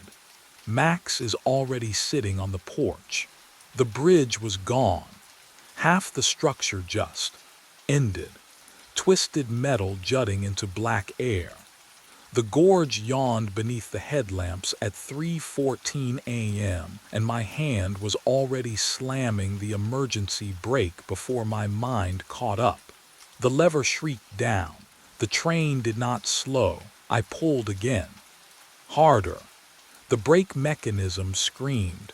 Metal grinding against metal, that high whine that should mean friction, resistance, physics obeying the rules. But the wheels kept turning beneath me. The speedometer needle didn't drop. We hurtled forward at 43 miles per hour toward empty space. 6 passengers behind me in car 7. I could feel their weight. their silence. My mouth tasted like diesel and old coffee. The radio crackled with static, and under it, something else. A whisper that might have been coordinates, might have been a name. I yanked the brake a third time. My palm burned against the cold metal handle. The gorge rushed closer. 50 meters. 40. The collapsed section of bridge growing in the windshield like a mouth opening. But what I saw on the platform changed everything. A figure stood there, on the phantom station that shouldn't exist. Millbrook had been demolished in 2019. I'd checked the records myself, hands shaking over faded reports. Yet there it was, cracked concrete, rusted benches, and a man in a conductor's uniform, watching me. His face was mine, 20 years older, hollow eyes, worn badge catching the light. He didn't move, didn't wave, just stood there with his arms at his sides like he'd been waiting, like he'd always been waiting. The train shuddered. A vibration that started in the wheels and climbed up through the floor, through my boots, into my bones. Behind me, footsteps. All 6 passengers moving in unison, their shoes clicking against metal in perfect rhythm. I didn't turn around. 30 meters to the bridge. 20. The smell hit me then, burnt rubber and something wrong. Something that didn't belong in the clean diesel air of the southbound track. It crawled into my throat and stayed there. The older version of me raised his hand. Not a wave, a gesture I couldn't read. And that's when the metal began to shriek in earnest. 1 week before that moment, before the bridge, before the shrieking metal, I was running empty trains through the dark. The rhythm never changed. Riverside Terminal at 2:30 a.m. Southbound maintenance run. Check the tracks, test the signals, return before dawn. 42 years old, and I knew every kilometer of that line like the back of my scarred hands. The diesel smell clung to my uniform. The radio crackled with Mara's impatient voice every hour, asking for coordinates. The train wheels hummed their endless song beneath me. 3:14 a.m. The southbound track stretched ahead into nothing but darkness and scattered maintenance lights. My coffee had gone cold an hour ago. I'd stopped tasting it anyway. Then, I saw the platform. Millbrook Station materialized out of the black like a photograph developing in reverse. Yellow lights, cracked concrete, a single figure standing at the far end, motionless. My hand reached for the radio. "Dispatch, this is Callahan, I'm seeing. I'm seeing Millbrook Station." Static. Then Mara's voice, sharp with annoyance. "Millbrook was demolished in 2019, Vincent. You're seeing reflections from the new bypass lights." But I wasn't. The figure hadn't moved, hadn't even shifted weight from one foot to the other. Something about that stillness made my throat tighten. What would you do? Keep rolling past something impossible, or trust what your eyes are screaming at you? I pulled the brake. The train slowed, stopped. The hiss of released pressure filled the cabin. Through the window, the platform waited. Real, solid. The smell of night air mixed with something else, something faintly wrong, like ozone before a lightning strike. I stood. My legs moved without consulting my brain. The door opened with a pneumatic sigh, and I stepped onto a station that shouldn't exist. My footsteps echoed on cracked concrete. The figure stood 20 paces away, back turned, wearing a conductor's uniform identical to mine.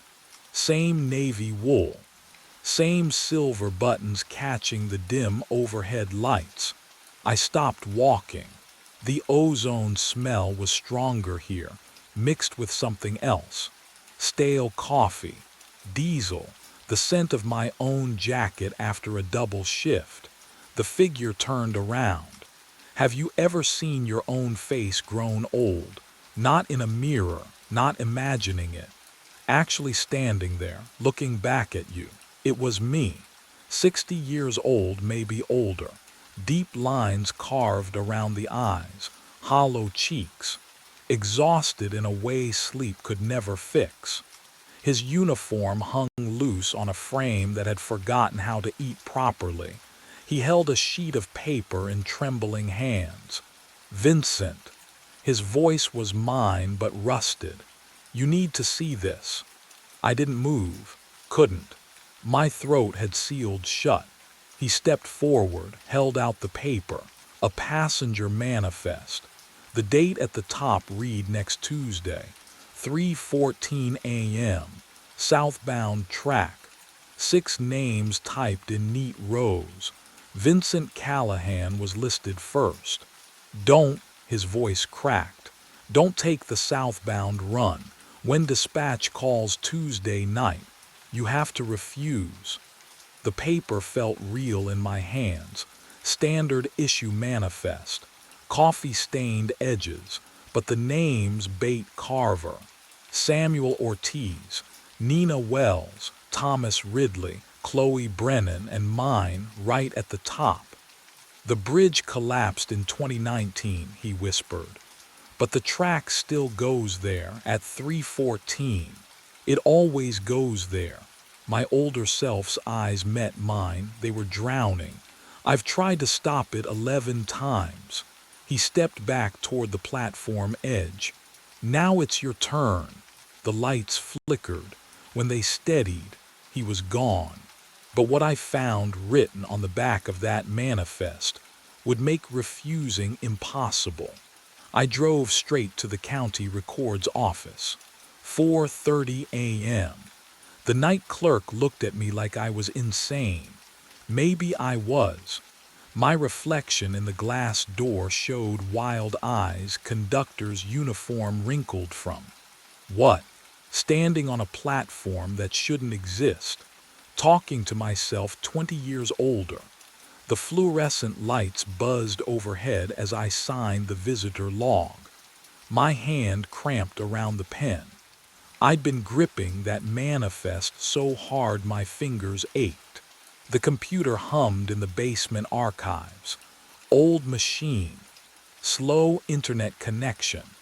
I typed Millbrook Station into the search bar and waited while the screen flickered. Rain drummed against the high windows. Each drop felt like a second ticking away toward next Tuesday. The first result loaded. Millbrook Station. Demolished June 7, 2019.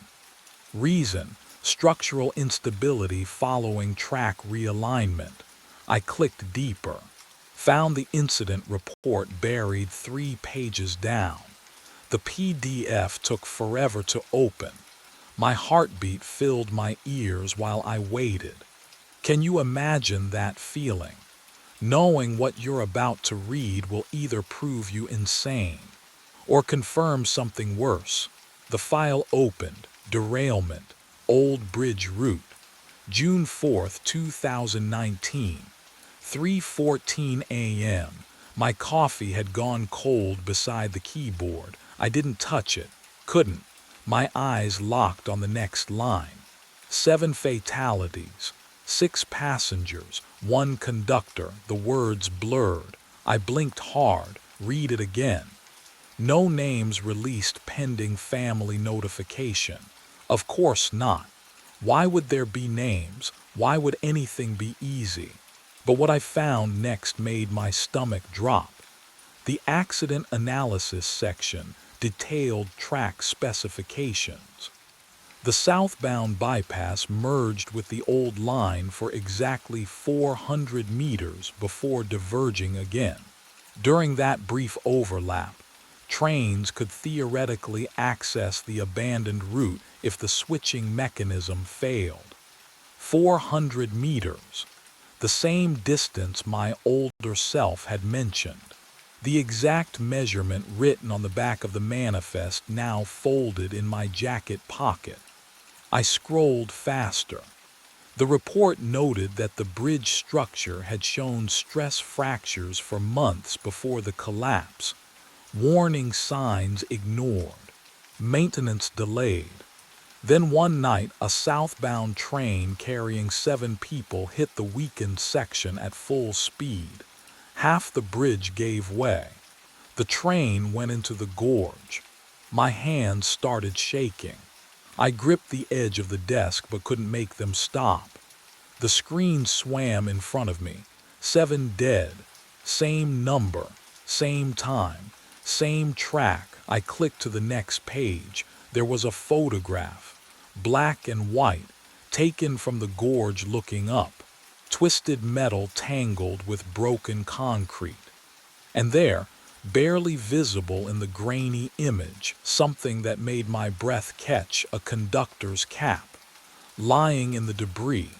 It looked exactly like mine, but the detail that changed everything came in the final paragraph of the summary. I didn't call in sick. Maybe I should have. But the thought of sitting alone in my apartment with those photographs burned into my mind. No, at least on the southbound track I could move, keep my hands busy, pretend the world still made sense. Wednesday night arrived cold and clear. The maintenance run stretched ahead like always, empty cars, buzzing fluorescents at Riverside Terminal, the steady rhythm of rails beneath my boots. I'd done this route for 17 years, every switch, every signal, every curve memorized in my bones. At 3:13 a.m., I poured coffee from my thermos. The steam curled up, smelling burnt even though I just brewed it. My hand shook. Coffee slopped over the rim. Then, the radio crackled. Not voices, not dispatch, just static, low and grinding like teeth on metal. It filled car 7 with a sound that made my jaw ache. I reached for the volume knob. 3:14 a.m. The static stopped. The silence that followed felt worse. Can you imagine that? When quiet becomes the thing you fear. I sat there in my cabin, coffee cooling in my hand, and understood that something had changed. The air tasted metallic. Wrong. Thursday night. Same route. Same empty cars. I told myself it was atmospheric interference. Solar flares, something rational. 3:14 a.m. arrived. The static returned, louder this time, angry, and beneath it I heard footsteps, slow, deliberate, moving through car 6 behind me. I was alone on that train. I'd checked. Twice. Before departure and again at the first signal stop. But those footsteps didn't care what I'd checked. They moved closer. Boot heels on metal flooring. 1, 2, 3, 4. I spun around. Empty doorway. Empty car beyond. Just shadows and the smell of diesel. But what I didn't know yet, what I wouldn't understand until much later, was that I wasn't hearing footsteps from outside. I was hearing them from another time entirely. Friday night I found the manifest. It sat on my clipboard in car 7. Crisp white paper. Passenger manifest dated Tuesday next week. 6 names typed in perfect columns: Bate Carver, Samuel Ortiz, Nina Wells, Thomas Ridley, Chloe Brennan, and, Vincent Callahan, my name listed first. I stared at it until the letters blurred. My mouth went dry. This wasn't procedure. Dispatch sends manifests electronically always and never for maintenance runs. never with the conductor's name as a passenger. My fingers felt numb as I lifted the paper. It was real, solid. The ink didn't smudge. I walked to the window, cranked it open. Cold air rushed in, biting my face. I threw the manifest into the night, watched it tumble into darkness between the rails. Gone, problem solved, just stress and lack of sleep playing tricks. I'd call my doctor, get something for the insomnia, maybe take a few days off after Tuesday's shift. Saturday night I arrived early for my run, checked car 7 top to bottom, inspected my clipboard, empty metal clip, nothing else. Relief settled over me like a blanket. See, just exhaustion. The mind invents what it fears. I'd learned that after the divorce when I'd hear Emma's voice calling from empty rooms. 3:14 a.m., static, footsteps, and, oh God. When I looked down at my clipboard, the manifest had returned. Same paper, same 6 names, same date. But this time there was something else. Something I'd missed before, or something that hadn't been there. At the bottom of the page, in handwriting I recognized as my own, though I'd never written it, were coordinates. Numbers that marked a single location. The old bridge, 400 meters down the southbound track. Sunday, Monday, every night the same. Static at 3:14. Footsteps that stopped just outside my door. The manifest reappearing no matter how many times I destroyed it, burned it, tore it to pieces, buried it in the terminal trash. Each morning it returned to my clipboard, fresh, perfect, waiting. I stopped sleeping, stopped eating. The other conductors noticed but didn't ask. You learn not to ask in this job. Everyone carries something. But none of them carried this. Tuesday was coming, the date on the manifest, and somewhere deep in my chest, in a place beyond logic or hope, I knew I would report for that shift, knew I would board that train, knew those 6 passengers would be waiting. What I didn't know was whether I was trying to prevent the derailment or fulfill it. Tuesday came. I stood in Riverside Terminal at 2:45 a.m., watching my reflection warp across the polished floor. The coffee in my thermos had gone cold hours ago. Diesel fumes mixed with something else, something burnt, like copper wire left too long on a hot stove. My hands wouldn't stop shaking. The platform stretched empty in both directions. Fluorescent lights buzzed overhead, their rhythm matching my pulse. I checked my watch. 2:46. 47. The radio crackled to life. Callahan. Mara's voice cut through the static, sharp and efficient as always. Special assignment. 6 passengers inbound from delayed airport shuttle. Need southbound transport. Immediate departure. My throat tightened. Southbound. The word hung in the air like smoke. I opened my mouth to refuse, to tell her I was sick, to say anything that would keep me off that train. But what came out was different. Copy that. The words weren't mine. They moved through my vocal cords without permission. Automatic.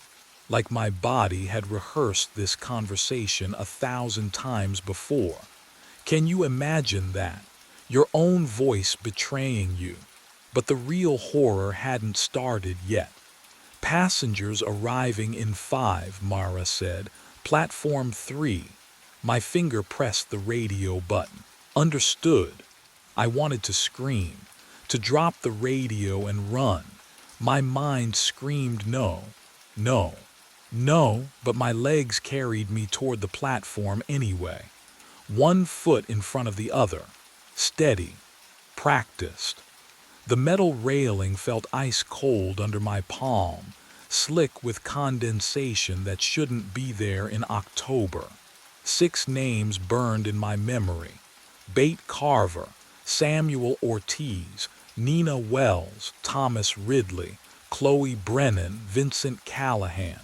And then I heard them, footsteps approaching through the terminal. 6 sets of shoes clicking against concrete in perfect unison. Bate Carver stepped aboard first. The smell hit me before she reached the top step. Diesel and burnt rubber, thick enough to coat my throat. I swallowed hard. She wore a gray coat, clean pressed.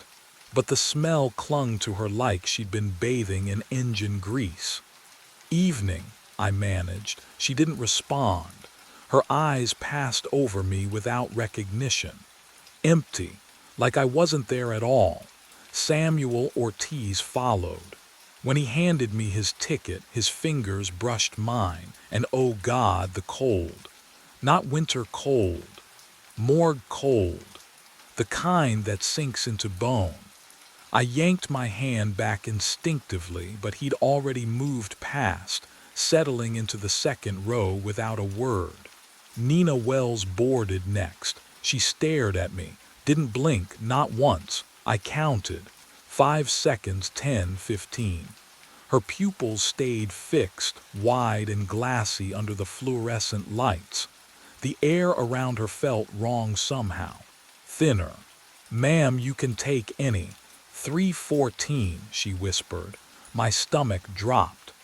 Thomas Ridley shuffled up the steps, lips moving.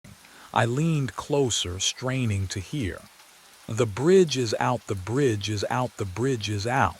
Over and over. Same rhythm, same dead tone. He took his seat beside Nina, still whispering, hands folded in his lap like a child at prayer. Chloe Brennan came last.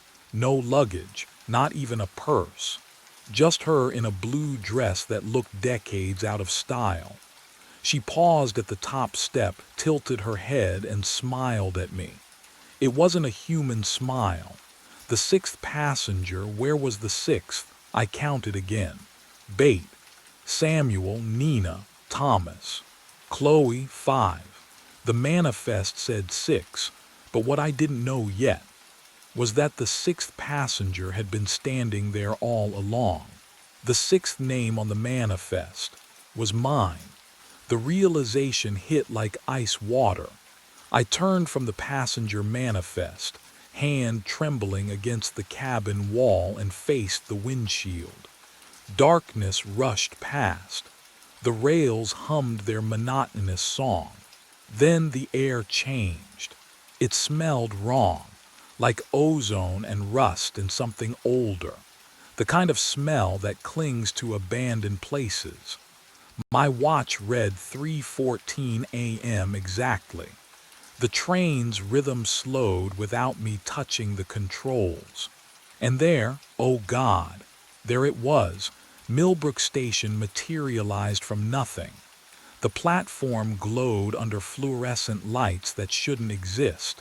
Benches, a faded schedule board, all of it solid, real. The station, demolished 6 years ago, stood before me like a photograph bleeding into the present.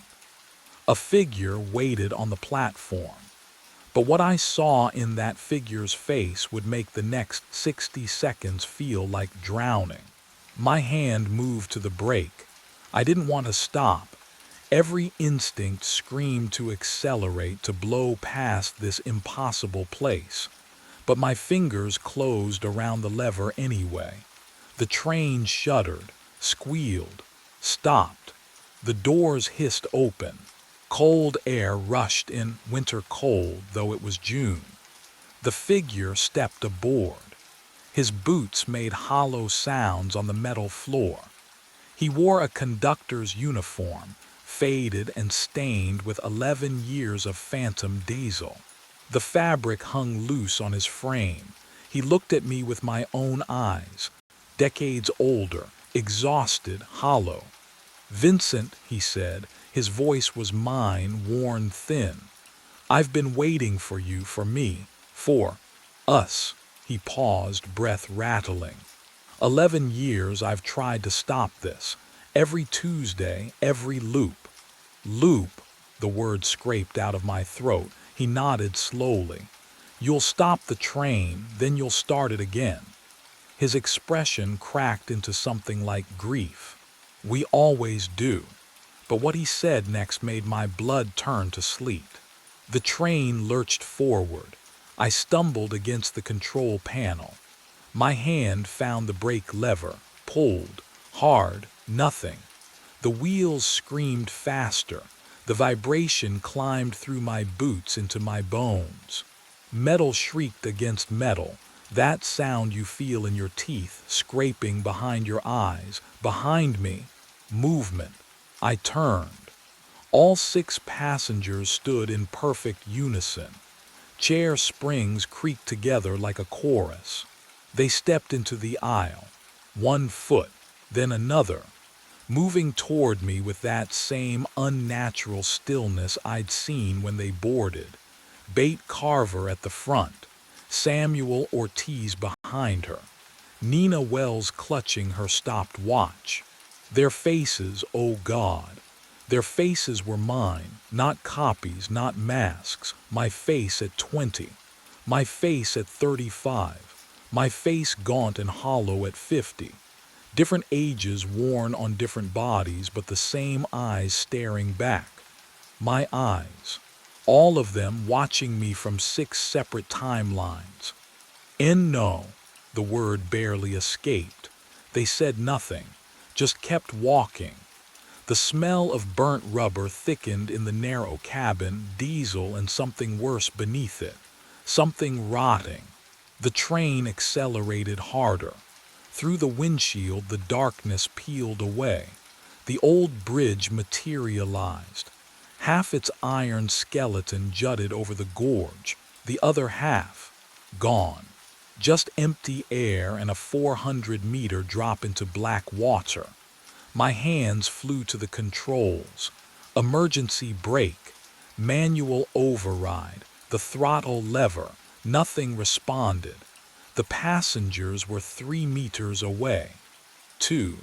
Their mouths moved in sync, whispering coordinates I couldn't quite hear. Metal groaned. The rails beneath us twisted. The world tilted left, then right, then up became down, and down became everything inverted. And in that final moment before the bridge, I understood what waited at the bottom of the loop. Cold concrete pressed against my cheek. I opened my eyes.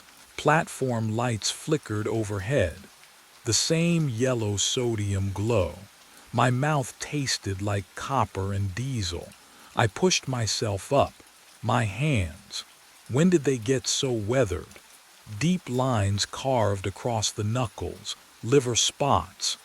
I looked down at my uniform, worn, frayed at the cuffs. The fabric had that permanent crease of years, not days. My watch. I twisted my wrist. The date glowed back at me. 11 years. 11 years. Forward, the memory of the crash flooded back. The inverted world, the bridge, the passengers with my face. I touched my jaw, older, skin sagging. I ran my tongue over my teeth.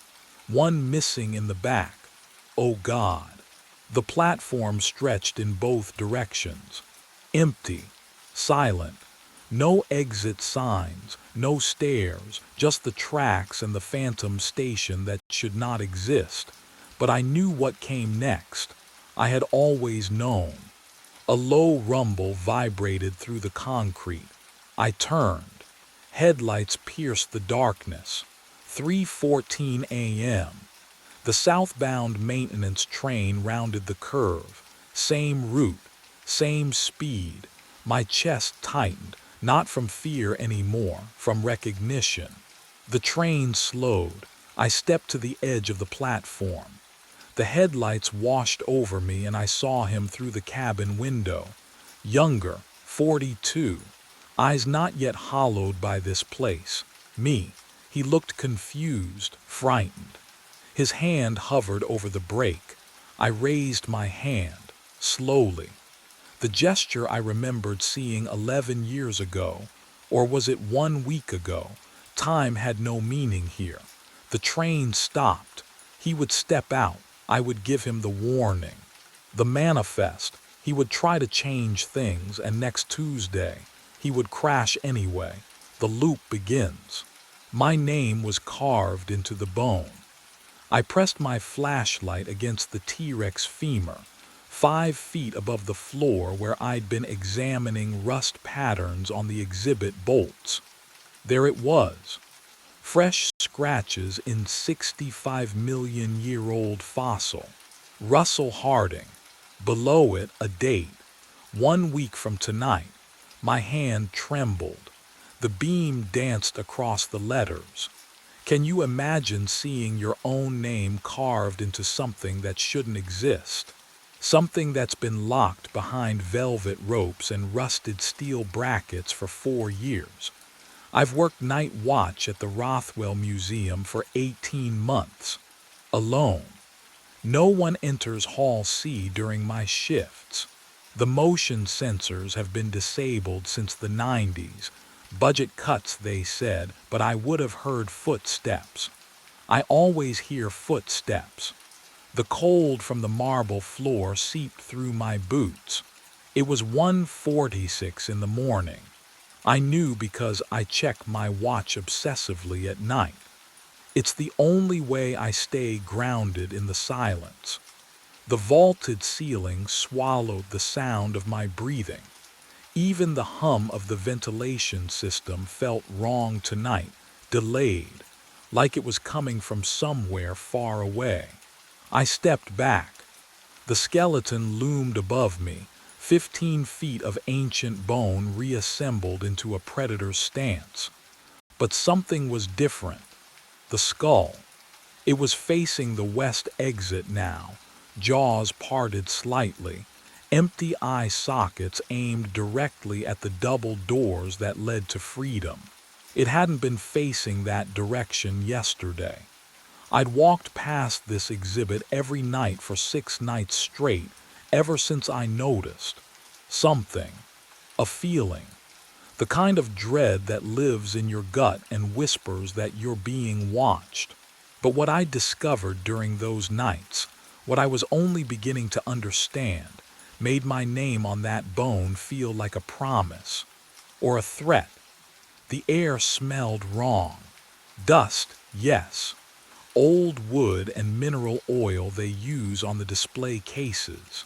But underneath, decay, fresh decay, organic and wet like something that had been dead for days, not millennia. My flashlight flickered. Once, twice. I smacked it against my palm. The beam steadied, but the batteries were dying. I had spares in the security office, 3 floors down, through corridors that suddenly felt impossibly far away. I should have left then, should have run, but I couldn't stop staring at my name, at the date. Who did this? How? The fluorescent emergency lights along the baseboards cast long shadows up the skeleton's vertebrae. I watched those shadows. They didn't move. The entire hall was frozen, suspended in that dead hour between night and morning when even the city outside goes silent. Then I heard it, a sound like settling wood, like old joints adjusting under weight. It came from above me, from the skeleton itself. I stepped back. My heels scraped marble. The T-Rex's jaw moved. Not much, just a fraction. A crack appearing where the upper and lower mandibles met, widening with a sound like splitting ice. My flashlight caught the gap. Darkness inside, deeper than it should be. And from that darkness, a smell rolled out, cold air, stale and underground, carrying the faint copper tang of something I didn't want to name. The beam flickered again, died, returned. The jaw had opened wider. I could see inside now, past the teeth, into the ribcage beyond. There was something in there, not bone, not shadow, something that moved with breath, something that knew I was watching.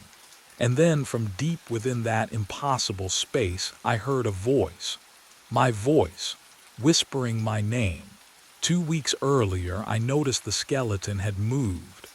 I'd walked past the T-Rex in Hall C every night for 3 months. Same route, same checklist. My footsteps echoed off marble the way they always did, sharp reports in the cold silence. The building held onto winter like a grudge even in April, but that night, something felt off. I stopped at the exhibit entrance, swept my flashlight across the platform. The skeleton wasn't centered anymore. I blinked, rubbed my eyes, checked again. The damn thing had rotated.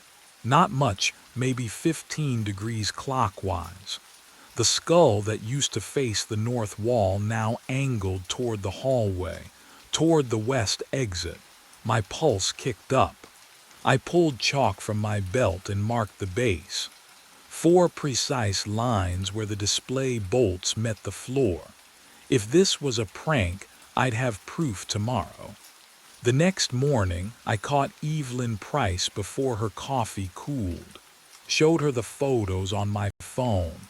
Someone moved the exhibit, I said. She glanced at the screen, shrugged. Kids, probably, urban explorers, they break in sometimes.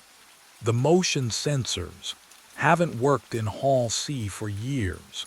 She sipped her coffee. You know that, Russell. I did know that. But what I didn't know was how anyone could have moved 3 tons of fossilized bone without leaving a trace. That afternoon, I returned to the exhibit with a wrench, knelt beside the bolts. The metal was ice cold under my fingertips, rough with corrosion. I tried to turn one. It didn't budge. None of them did. The rust had fused them to the floor, thick orange patterns that looked decades old, untouched, unmoved. But the chalk marks told a different story. The skeleton had rotated 15 degrees. I had proof. And no one could explain how. I stopped marking the floor after the 3rd night. There was no point. The chalk lines had multiplied into a perfect geometric record of 15-degree intervals, each one precisely measured, undeniable. I knew the pattern now. Every night at exactly 1:47 in the morning, the skeleton moved. Not fell, not shifted, moved. So I decided to watch. The first night I positioned myself in the shadows behind the sauropod exhibit, 30 feet from the Tyrannosaurus. My watch read 1:43. The museum air tasted stale, recycled through decades of ductwork, carrying that particular coldness that settles into old buildings after midnight. I kept my flashlight off, waited. 1:46. My breath fogged in the beam of emergency lighting filtering through the vaulted ceiling. Can you imagine standing there, watching a skeleton you know will move, feeling your rational mind scream that it's impossible while your gut tightens with certainty? 1:47. Nothing. Then I heard it, not grinding, not scraping. Silence. The complete absence of sound that should accompany 12 tons of bone rotating on corroded bolts. The skeleton turned 15 degrees clockwise in one smooth, fluid motion. No vibration, no friction, just movement. I didn't breathe for 30 seconds after it stopped. The second night, I brought the old handheld camera from the supply closet. The kind with the flip-out screen and grainy night vision. I set it on a tripod, aimed it at the exhibit base, and let it record from 1:30 until 2:15. When I reviewed the footage in the security office, my hands shook so badly I nearly dropped the camera. But what I saw on that screen would change everything. The playback showed exactly what I'd witnessed. Smooth rotation, no mechanism, no explanation. Just bone pivoting on fused steel as if the laws of physics had quietly excused themselves. And in the silence of that impossible movement, the camera had captured something else. A faint rhythmic pulse, like a heartbeat, buried beneath the white noise. The footage played on loop in my mind as I returned to Hall C the next afternoon. That pulse beneath the static. I needed to look closer at the exhibit itself, not just watch it move. The platform stood 3 feet high, reinforced steel bolted into the marble floor. I crouched beside it, running my flashlight along the base. Dust coated everything, thick, undisturbed years of accumulation. The bolts were orange with rust, fused solid just as Evelyn had said. But there, near the back corner, something gleamed. A metal plaque, small, maybe 6 inches across. It sat flush against the platform's edge, half hidden by shadow. I leaned in, angling the light. The engraving was precise, professional, assembled 1987 from 3 excavation sites. Hell Creek Formation, Montana. Lance Formation, Wyoming. Unidentified remains from Philadelphia County mistakenly cataloged as fossilized material. I read it twice, 3 times. Unidentified remains, human remains. My throat tightened. The air in Hall C suddenly felt thicker, harder to breathe. I pulled out my phone and snapped photos of the plaque, then stood and walked quickly to the archive room in the basement. The filing cabinets were a mess, decades of documentation crammed into rusted drawers that screamed when I yanked them open. I searched for exhibit records, installation notes, anything from 1987. Nothing. No mention of the plaque. No mention of mixed remains. The official documentation listed only the Hell Creek and Lance formations. 2 sites, not 3. But what I'd found down there wasn't the strangest part. I returned to Hall C an hour later, kneeling again beside the platform. The plaque was still there, gleaming faintly in my flashlight beam. I reached out, hesitated, then pressed my palm flat against the metal. It was warm, not room temperature, warm, like something alive had been touching it moments before. The skeleton loomed above me, silent and still, but I could swear I felt it watching, waiting for 1:47 a.m. And I realized I had no idea what would happen when it finished turning. I positioned myself in the far corner of Hall C at 1:39 a.m. 8 minutes until the skeleton moved again. The marble floor beneath my boots felt glacier cold, even through rubber soles. My breath misted in the air. Thin white clouds that shouldn't exist in a climate-controlled building. The T-Rex loomed 15 feet away, silent, waiting. I'd seen it rotate on camera, but watching through a screen was different than standing here. Can you imagine the difference? Pixels versus bone, distance versus proximity, safety versus... Whatever this was, my heart hammered against my ribs.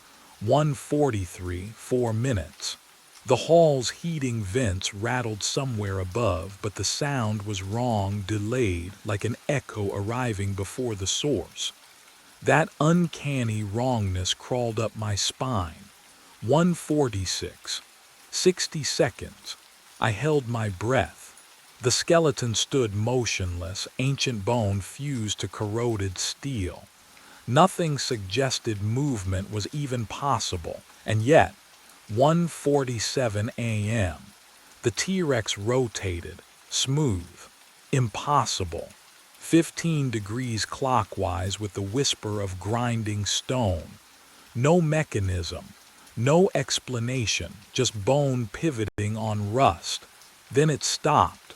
Silence pressed against my eardrums, and from deep inside the ribcage, a voice, my voice. I've been trapped here since 1987. The words echoed through hollow bone, distorted but unmistakable. Every night I turned toward freedom, my legs locked, my throat closed. Don't be here when I face the exit. The voice fell silent. The skeleton remained still. What would you do? Run? Investigate? I stood frozen, trying to process what I'd just heard. My own voice. But I hadn't spoken, my own words. But I'd never said them. But the real question burned deeper than fear.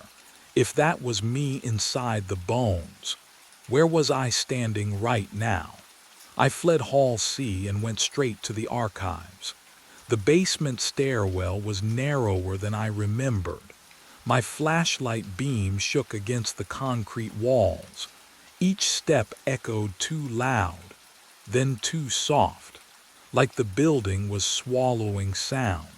The archive door was wedged open with a rusted fire extinguisher.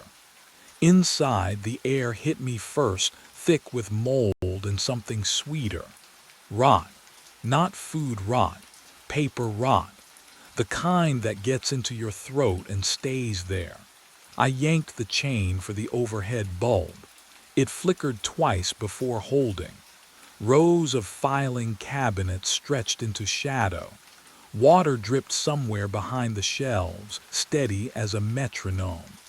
The floor was slick. My boots left prints in something dark I didn't want to identify. 1987. I needed anything from 1987. The cabinets were labeled by decade, but the order made no sense.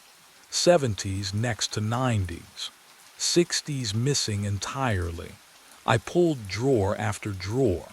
My fingers came away black with dust and moisture. The metal was cold enough to ache. Then I found it. A drawer marked personnel. 85 to 89. The folders inside were swollen with dampness, edges curled like dead leaves. I spread them across the nearest table.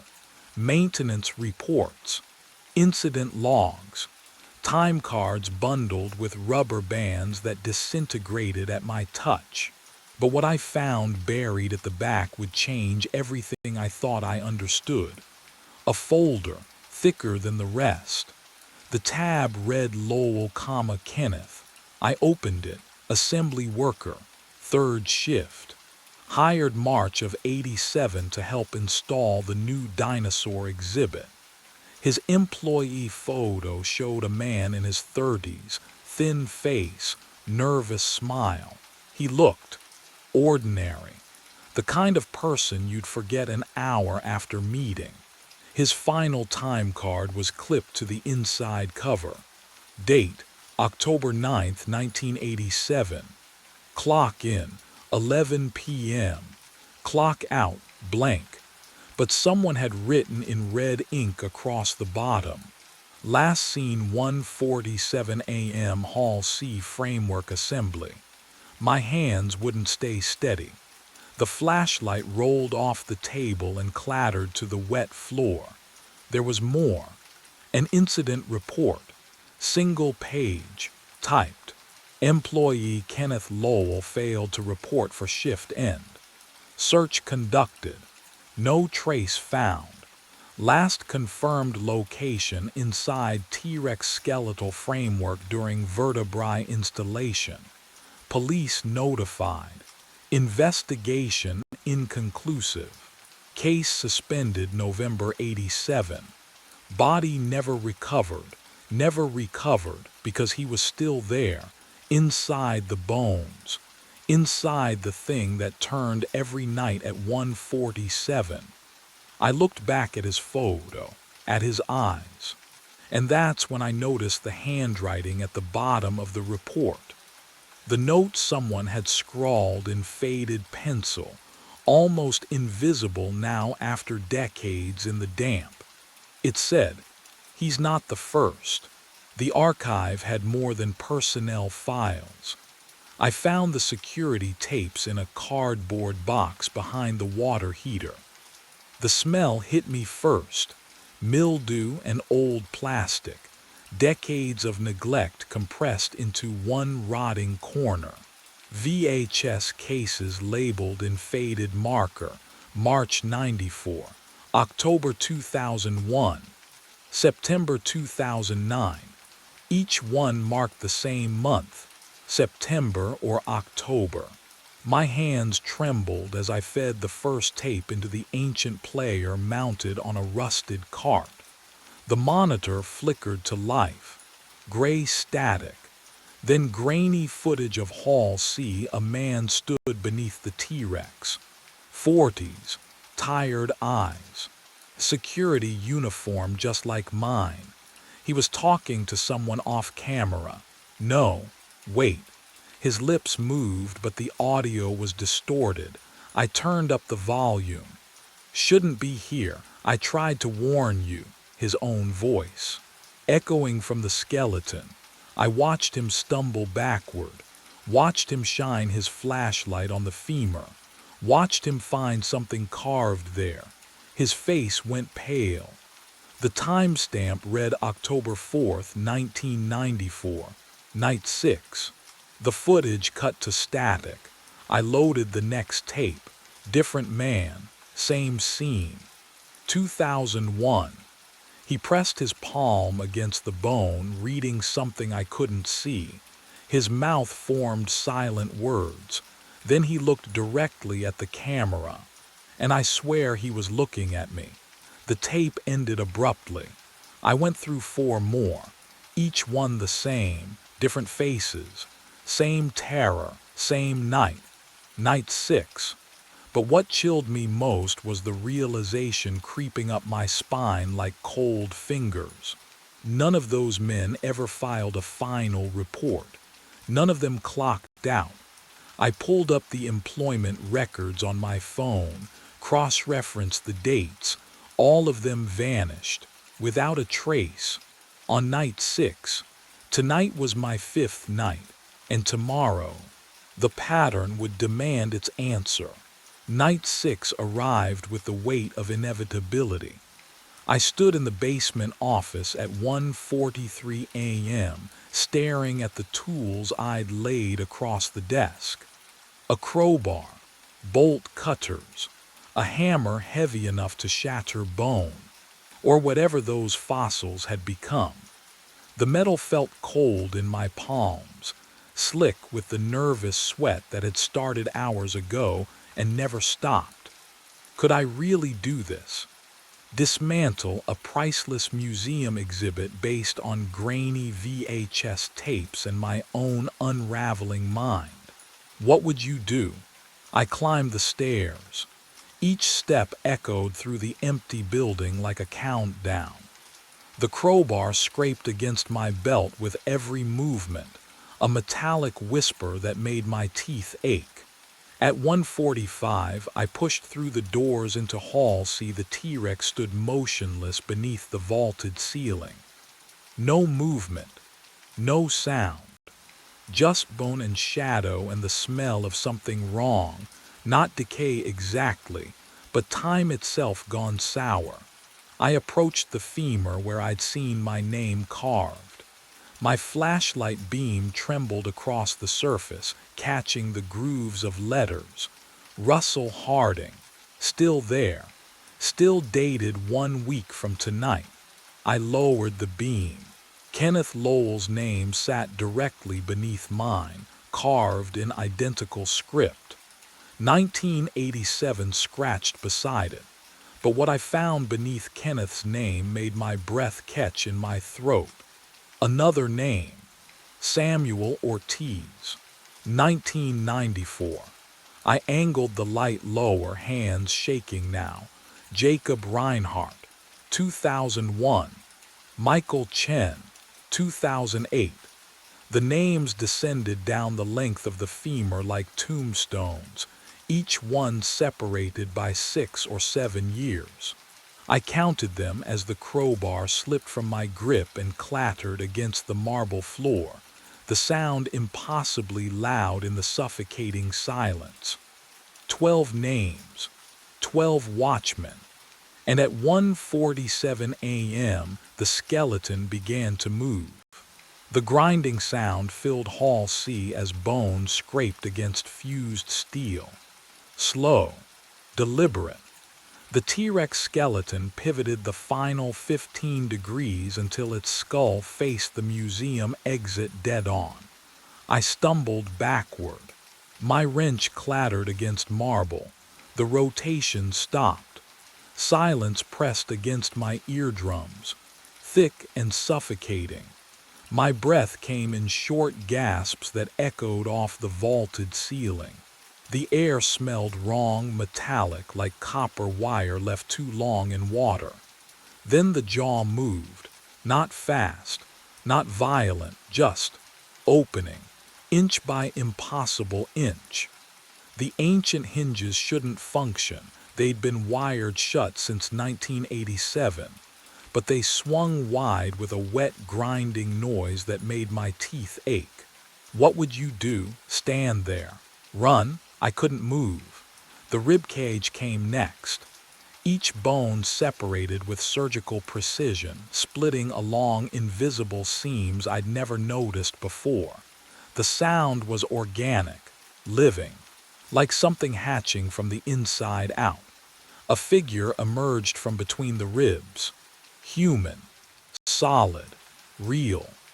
Wearing a security uniform I'd only seen in archive photographs, navy blue with gold piping, the Rothwell Museum patch from 3 decades ago. The man stepped through bone as though passing through fog, his boots making no sound against the floor. I recognized his face immediately. My face, older, weathered. Deep lines carved around eyes that had seen too many nights. Gray threaded through hair I still kept dark, but the scar above his left eyebrow. I'd gotten that when my daughter pushed me into the pool edge. 7 years ago. He looked at me with something worse than fear. Pity. I tried to warn you, he said. His voice was mine, roughened by decades I hadn't lived yet. But what he said next would make everything I discovered seem like mercy. I ran, my boots hammered against marble as I bolted for the exit. Behind me, the older version of myself didn't follow, just watched with that terrible, knowing sadness. The double doors loomed ahead, 20 feet, 10. The doors slammed shut, a sound like a gunshot echoing through Hall C. I crashed into them shoulder first. Locked.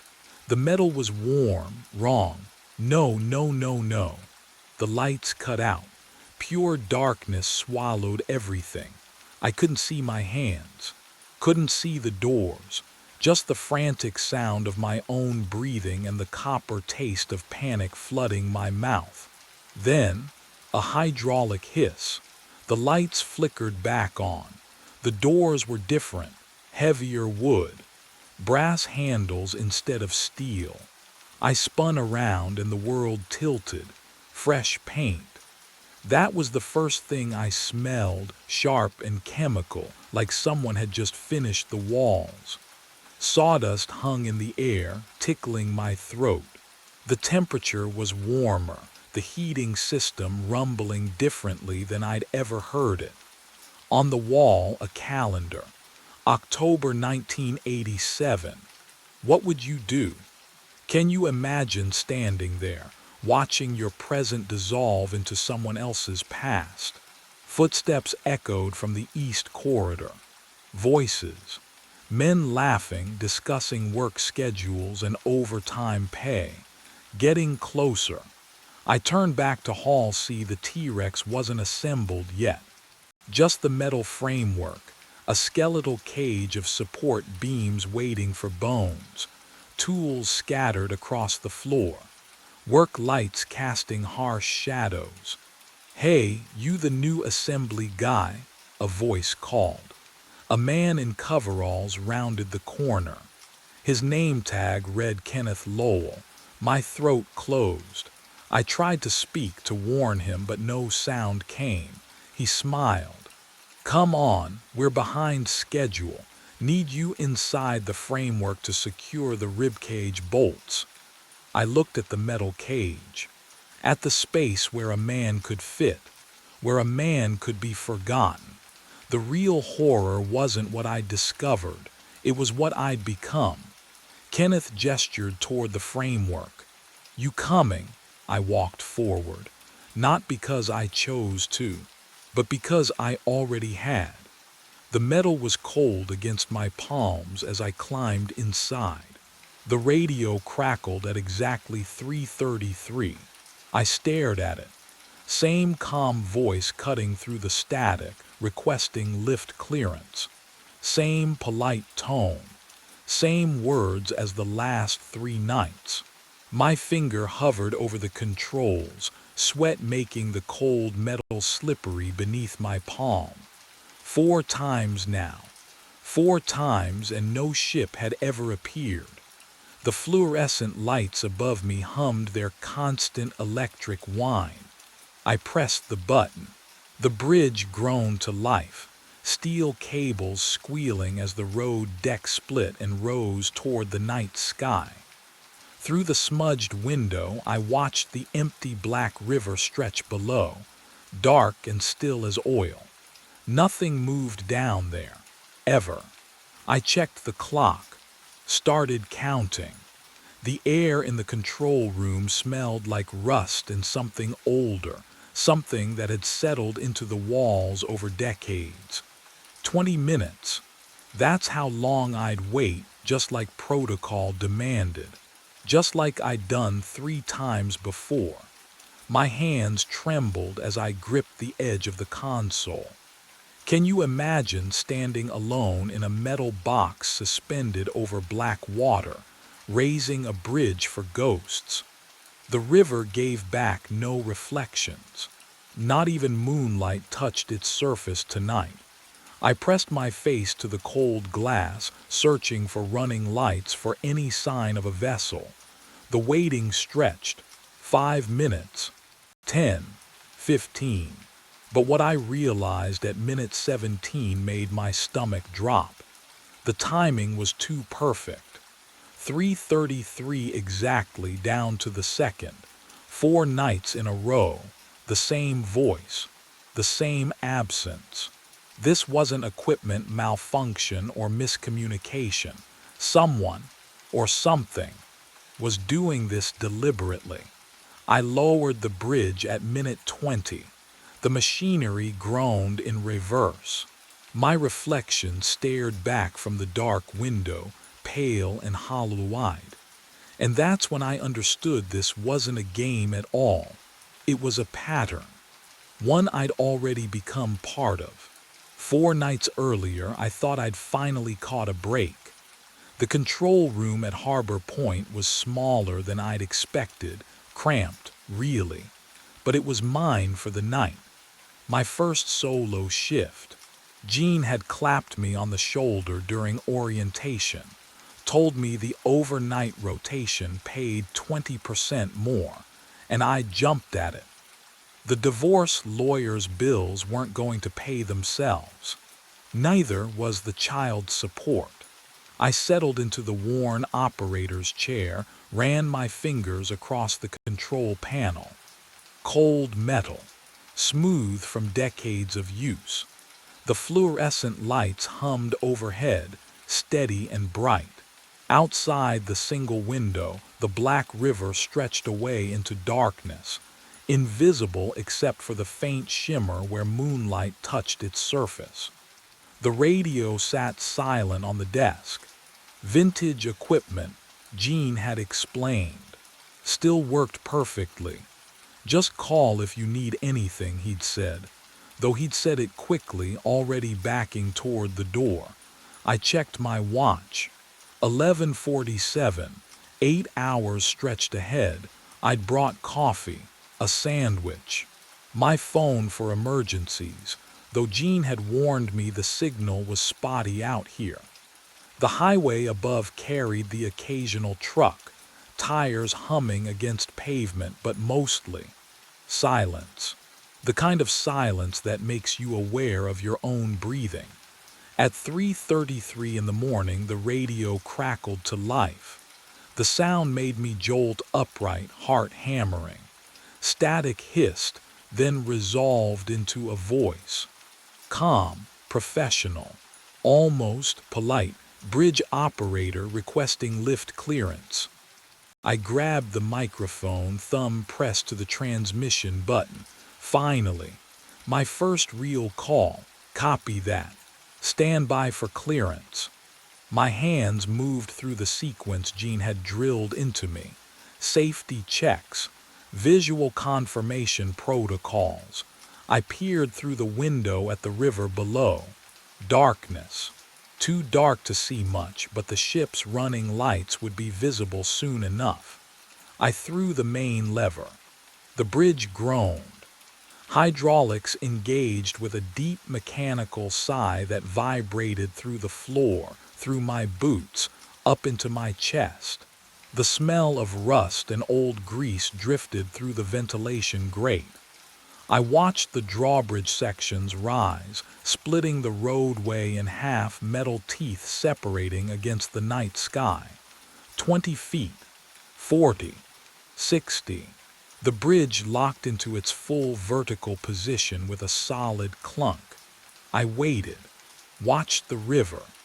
Any moment now the ship would glide through, and I'd lower the bridge, log the time, feel that small surge of pride at a job done right. 1 minute passed, then 5. I leaned closer to the window, breath fogging the glass. Where was it? The river remained still, black, empty. 10 minutes, my stomach tightened. Had I missed it somehow? Impossible. Ships that size don't slip past unnoticed. I'd have heard the engine, seen the wake disturbing the water. 15 minutes. I lifted the radio again. Bridge operator to requesting vessel. Do you copy? Static answered. Just static. At the 20-minute mark. Protocol required 20 minutes minimum clearance. I lowered the bridge. The hydraulics whined in reverse, and the roadway segments descended, locking together with a metallic thud that echoed across the water. I sat back down, stared at the radio. Miscommunication. Had to be. Maybe they'd had engine trouble, turned back before reaching the bridge. Maybe I'd misheard the call sign and they'd been requesting a different drawbridge upriver. New guy mistakes, it happens. I pulled out the logbook, yellowed pages, columns for date, time, vessel information, and carefully wrote 3:33 a.m. Lift request received. Bridge raised. No vessel passage observed. Possible communication error. My handwriting looked steady, professional, but my hands were shaking. I tried to dismiss it, told myself it was nothing. First night jitters, the isolation getting to me. 8 hours alone in a metal box suspended over dark water. It would make anyone jumpy. Can you imagine? Your first night on any job, the weight of doing it right pressing down on you. I drank my coffee, ate half the sandwich. The fluorescent lights hummed their endless note. At 4:15, I noticed something I hadn't seen before. There were scratches on the radio casing, deep ones. like someone had clawed at the metal with their fingernails.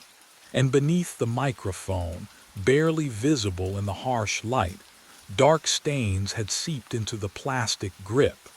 Stains that looked rust brown.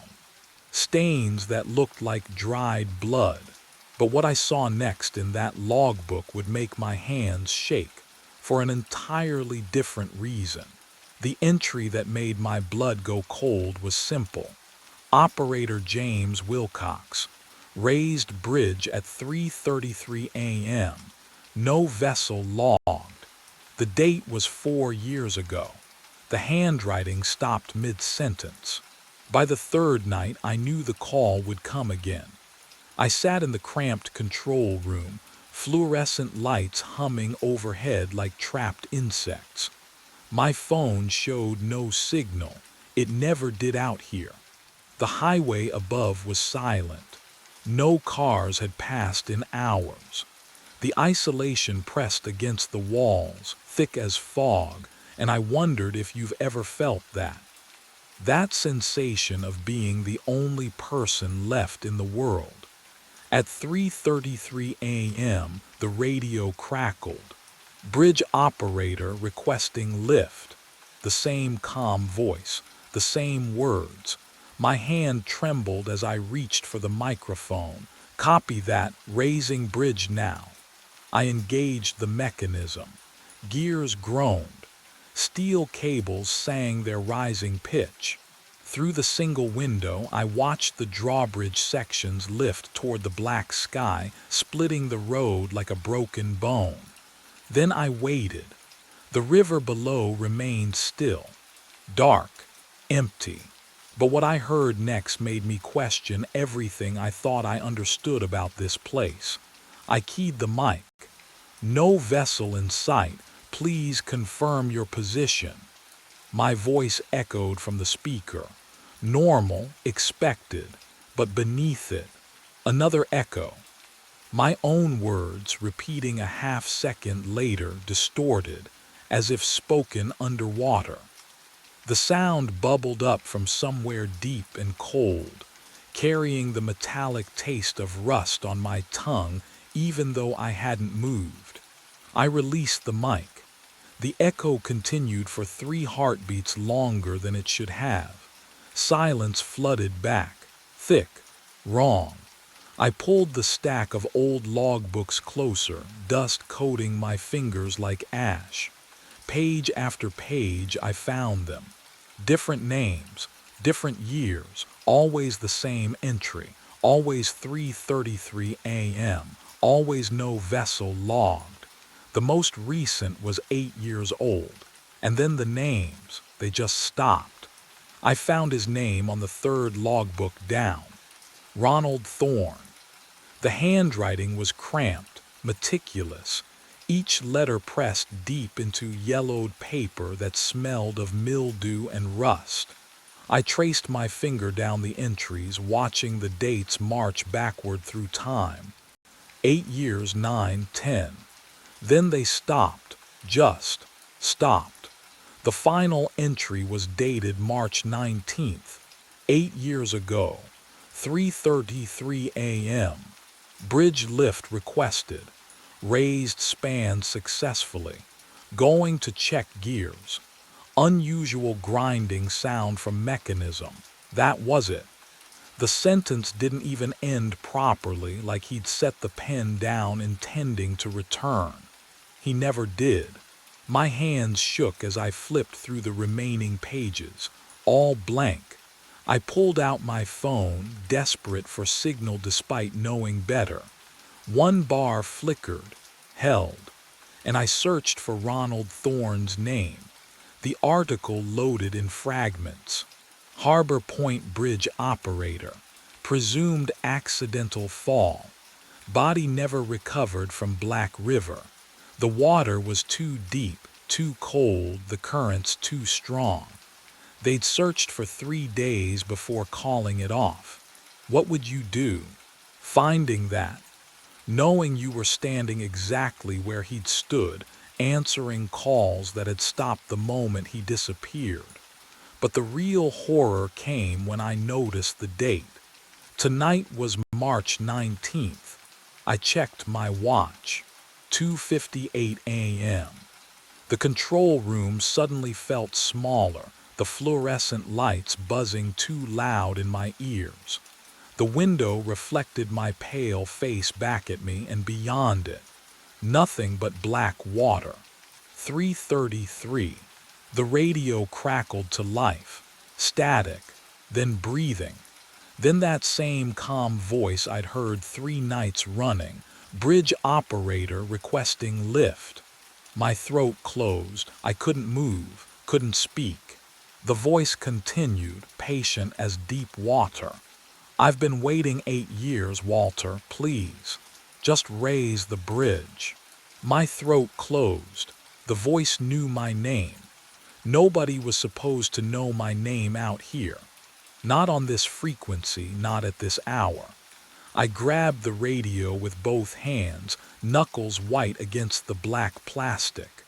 "Who is this?" my voice cracked. "Identify yourself.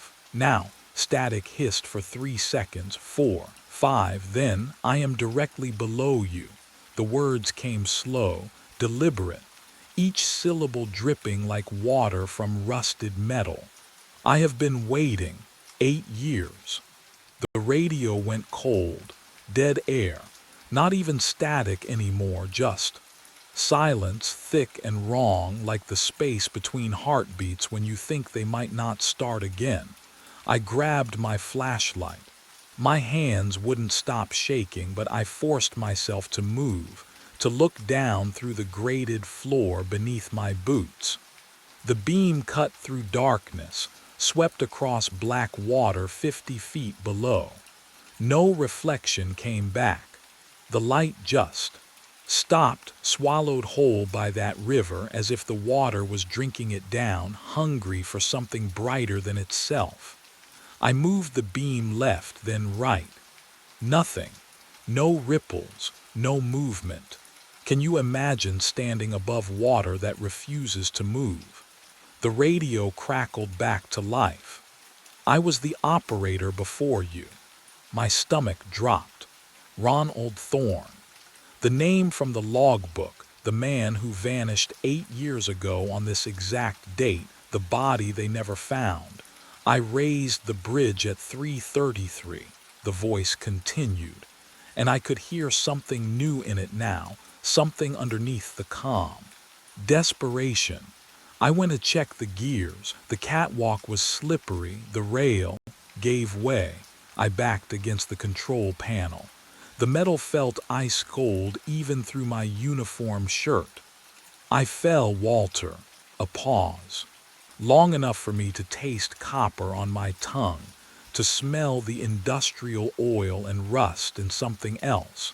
Something like river mud, thick and ancient. I'm still falling. But what he said next would make me understand why no one ever lasted more than a week on this shift. The radio hissed and Thorne's voice continued, slower now, each word dragging like a body through water. "I raised the bridge. Nobody called." The static crackled between his sentences. "I walked to check the gears. Thought I heard grinding metal. The catwalk was slippery. Always is, cold out there."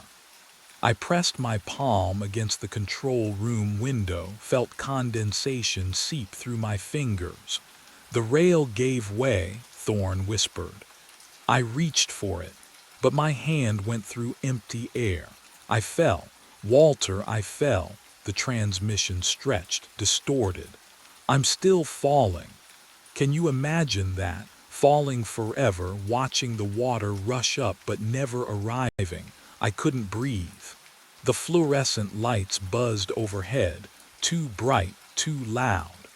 I had to see the catwalk, had to know if the door groaned as I pushed into the night air. Wind bit through my uniform, carrying the sharp smell of rust and river rot. The catwalk stretched ahead, a narrow spine of grated metal suspended over black water. My boots clanged against the floor, each step echoing into the void below. Halfway across, I stopped. The safety rail. Oh God, the rail, it hung at an angle nearly severed. Fresh cuts gleamed in the moonlight, bright silver against decades of corrosion. I knelt, touched the metal with shaking fingers. The edges were sharp, clean, recent. Metal shavings glittered on the grating like crushed glass. Someone had cut this. Not 8 years ago. Not rust or time or accident. Recently. But what I found beneath those shavings would make everything worse. I brushed them aside, and carved into the steel were 3 words: "You are next." Behind me, footsteps rang out against metal. Slow, deliberate, coming closer. I wasn't alone on the catwalk anymore. I turned. The footsteps stopped. 10 feet away, maybe less. A figure stood in the catwalk's center, silhouetted against the faint glow of the control room behind him. Operator uniform, navy blue, same as mine. The fabric hung stiff and heavy, like it had never dried properly. He took another step. The grating groaned beneath his weight. "Who are you?" My voice cracked. He didn't answer, just walked forward, slow and deliberate. Each footfall echoed through the steel lattice beneath us. The wind carried the smell of the river, cold, brackish, like rot seeping through stone. Another step, closer now. The moonlight shifted through a gap in the clouds. His face came into view. Oh, can you imagine seeing your own face walking toward you in the dark? Not in a mirror, not in a photograph, but there. Real, breathing, it was me. Every detail. The way my jaw tilted slightly left. The scar above my right eyebrow from when I was 12. Even the tired shadows under my eyes from too many sleepless nights. He smiled. I smiled with my mouth. "I need you to raise the bridge," he said, his voice a perfect echo of mine. "You finally answered." My legs moved before my brain caught up. I spun and ran toward the control room, boots hammering against metal. Behind me, his footsteps matched mine, steady, unhurried. I grabbed the door handle. Locked. I slammed my shoulder against it. Nothing, the south exit. I sprinted down the catwalk, lungs burning, the severed rail flashing past in my peripheral vision. That door. It had to open. It didn't. Locked. Cold steel against my palms. Every exit. Every way off this bridge. But what I felt through that door would make me understand why he needed me so desperately. I slammed the control room door behind me. The metal filing cabinet screeched across linoleum as I shoved it against the entrance. My breath came in ragged gasps. The desk followed. Then the chair. Everything I could move piled against that door. My hands wouldn't stop shaking. Footsteps echoed on the catwalk outside. Slow, deliberate, patient. I backed toward the window overlooking Black River. The fluorescent lights hummed above me, that constant electrical whine drilling into my skull. My heart hammered so hard I could feel it in my throat. The radio crackled to life. "You cannot barricade yourself from this." My own voice. Perfect inflection, perfect tone. "The fall never ends, Walter." I pressed my palms against the cold glass, tried to steady myself, tried to think. Every operator becomes the caller. Static hissed between the words. "You will push the next one. It is the only way to stop falling." "No," I whispered. I'm not falling. I'm right here." "Are you?" The question hung in the air like fog. Something had felt wrong for longer than I wanted to admit. But what hadn't I noticed yet? I turned toward my reflection in the darkened window. Same tired eyes, same hollow cheeks, same uniform. Wait. I looked down at my chest. The fabric clung to my skin. Heavy, cold, I touched my sleeve. And my fingers came away wet, soaking wet. The smell hit me then, thick and mineral, the rotten egg stench of river water mixed with rust and decay. My entire uniform dripped onto the floor. Puddles formed around my boots. How long had I been standing in cold water without feeling it? The door splintered. Wood cracked like bones breaking. The barricade desk chair, everything I'd shoved against it collapsed inward. Metal scraped. Hinges shrieked. I stumbled backward, my boots squelching in the puddle of river water soaking through my uniform. The doppelganger stepped through. My face, my eyes, my mouth forming words I couldn't hear over the roar of blood in my ears. I turned, ran. The only direction left was out, onto the catwalk. Cold wind hit me the moment I crossed the threshold. It howled through the grated floor, carrying the smell of rust and deep water. My hands found the rail, gripped it. The metal felt wrong, too sharp, too thin. Behind me, footsteps steady. Unhurried, please, I whispered. The rail gave way, just snapped. The severed edge gleamed where someone had cut halfway through days ago. Fresh shavings glittered on steel. I lurched sideways, arms windmilling, and my boot slipped through the grating. I fell. But what I experienced in that moment, can you even imagine? The black water rushed up. I braced for impact, for cold, for the river to swallow me whole. It never came. I kept falling and falling. The bridge above me didn't shrink. It stayed the same distance, suspended in darkness, glowing faintly under a moon that never moved. Time stretched like taffy, each second pulling apart into minutes, hours, years. The air around me grew thick, heavy. It pressed against my skin with the weight of deep water.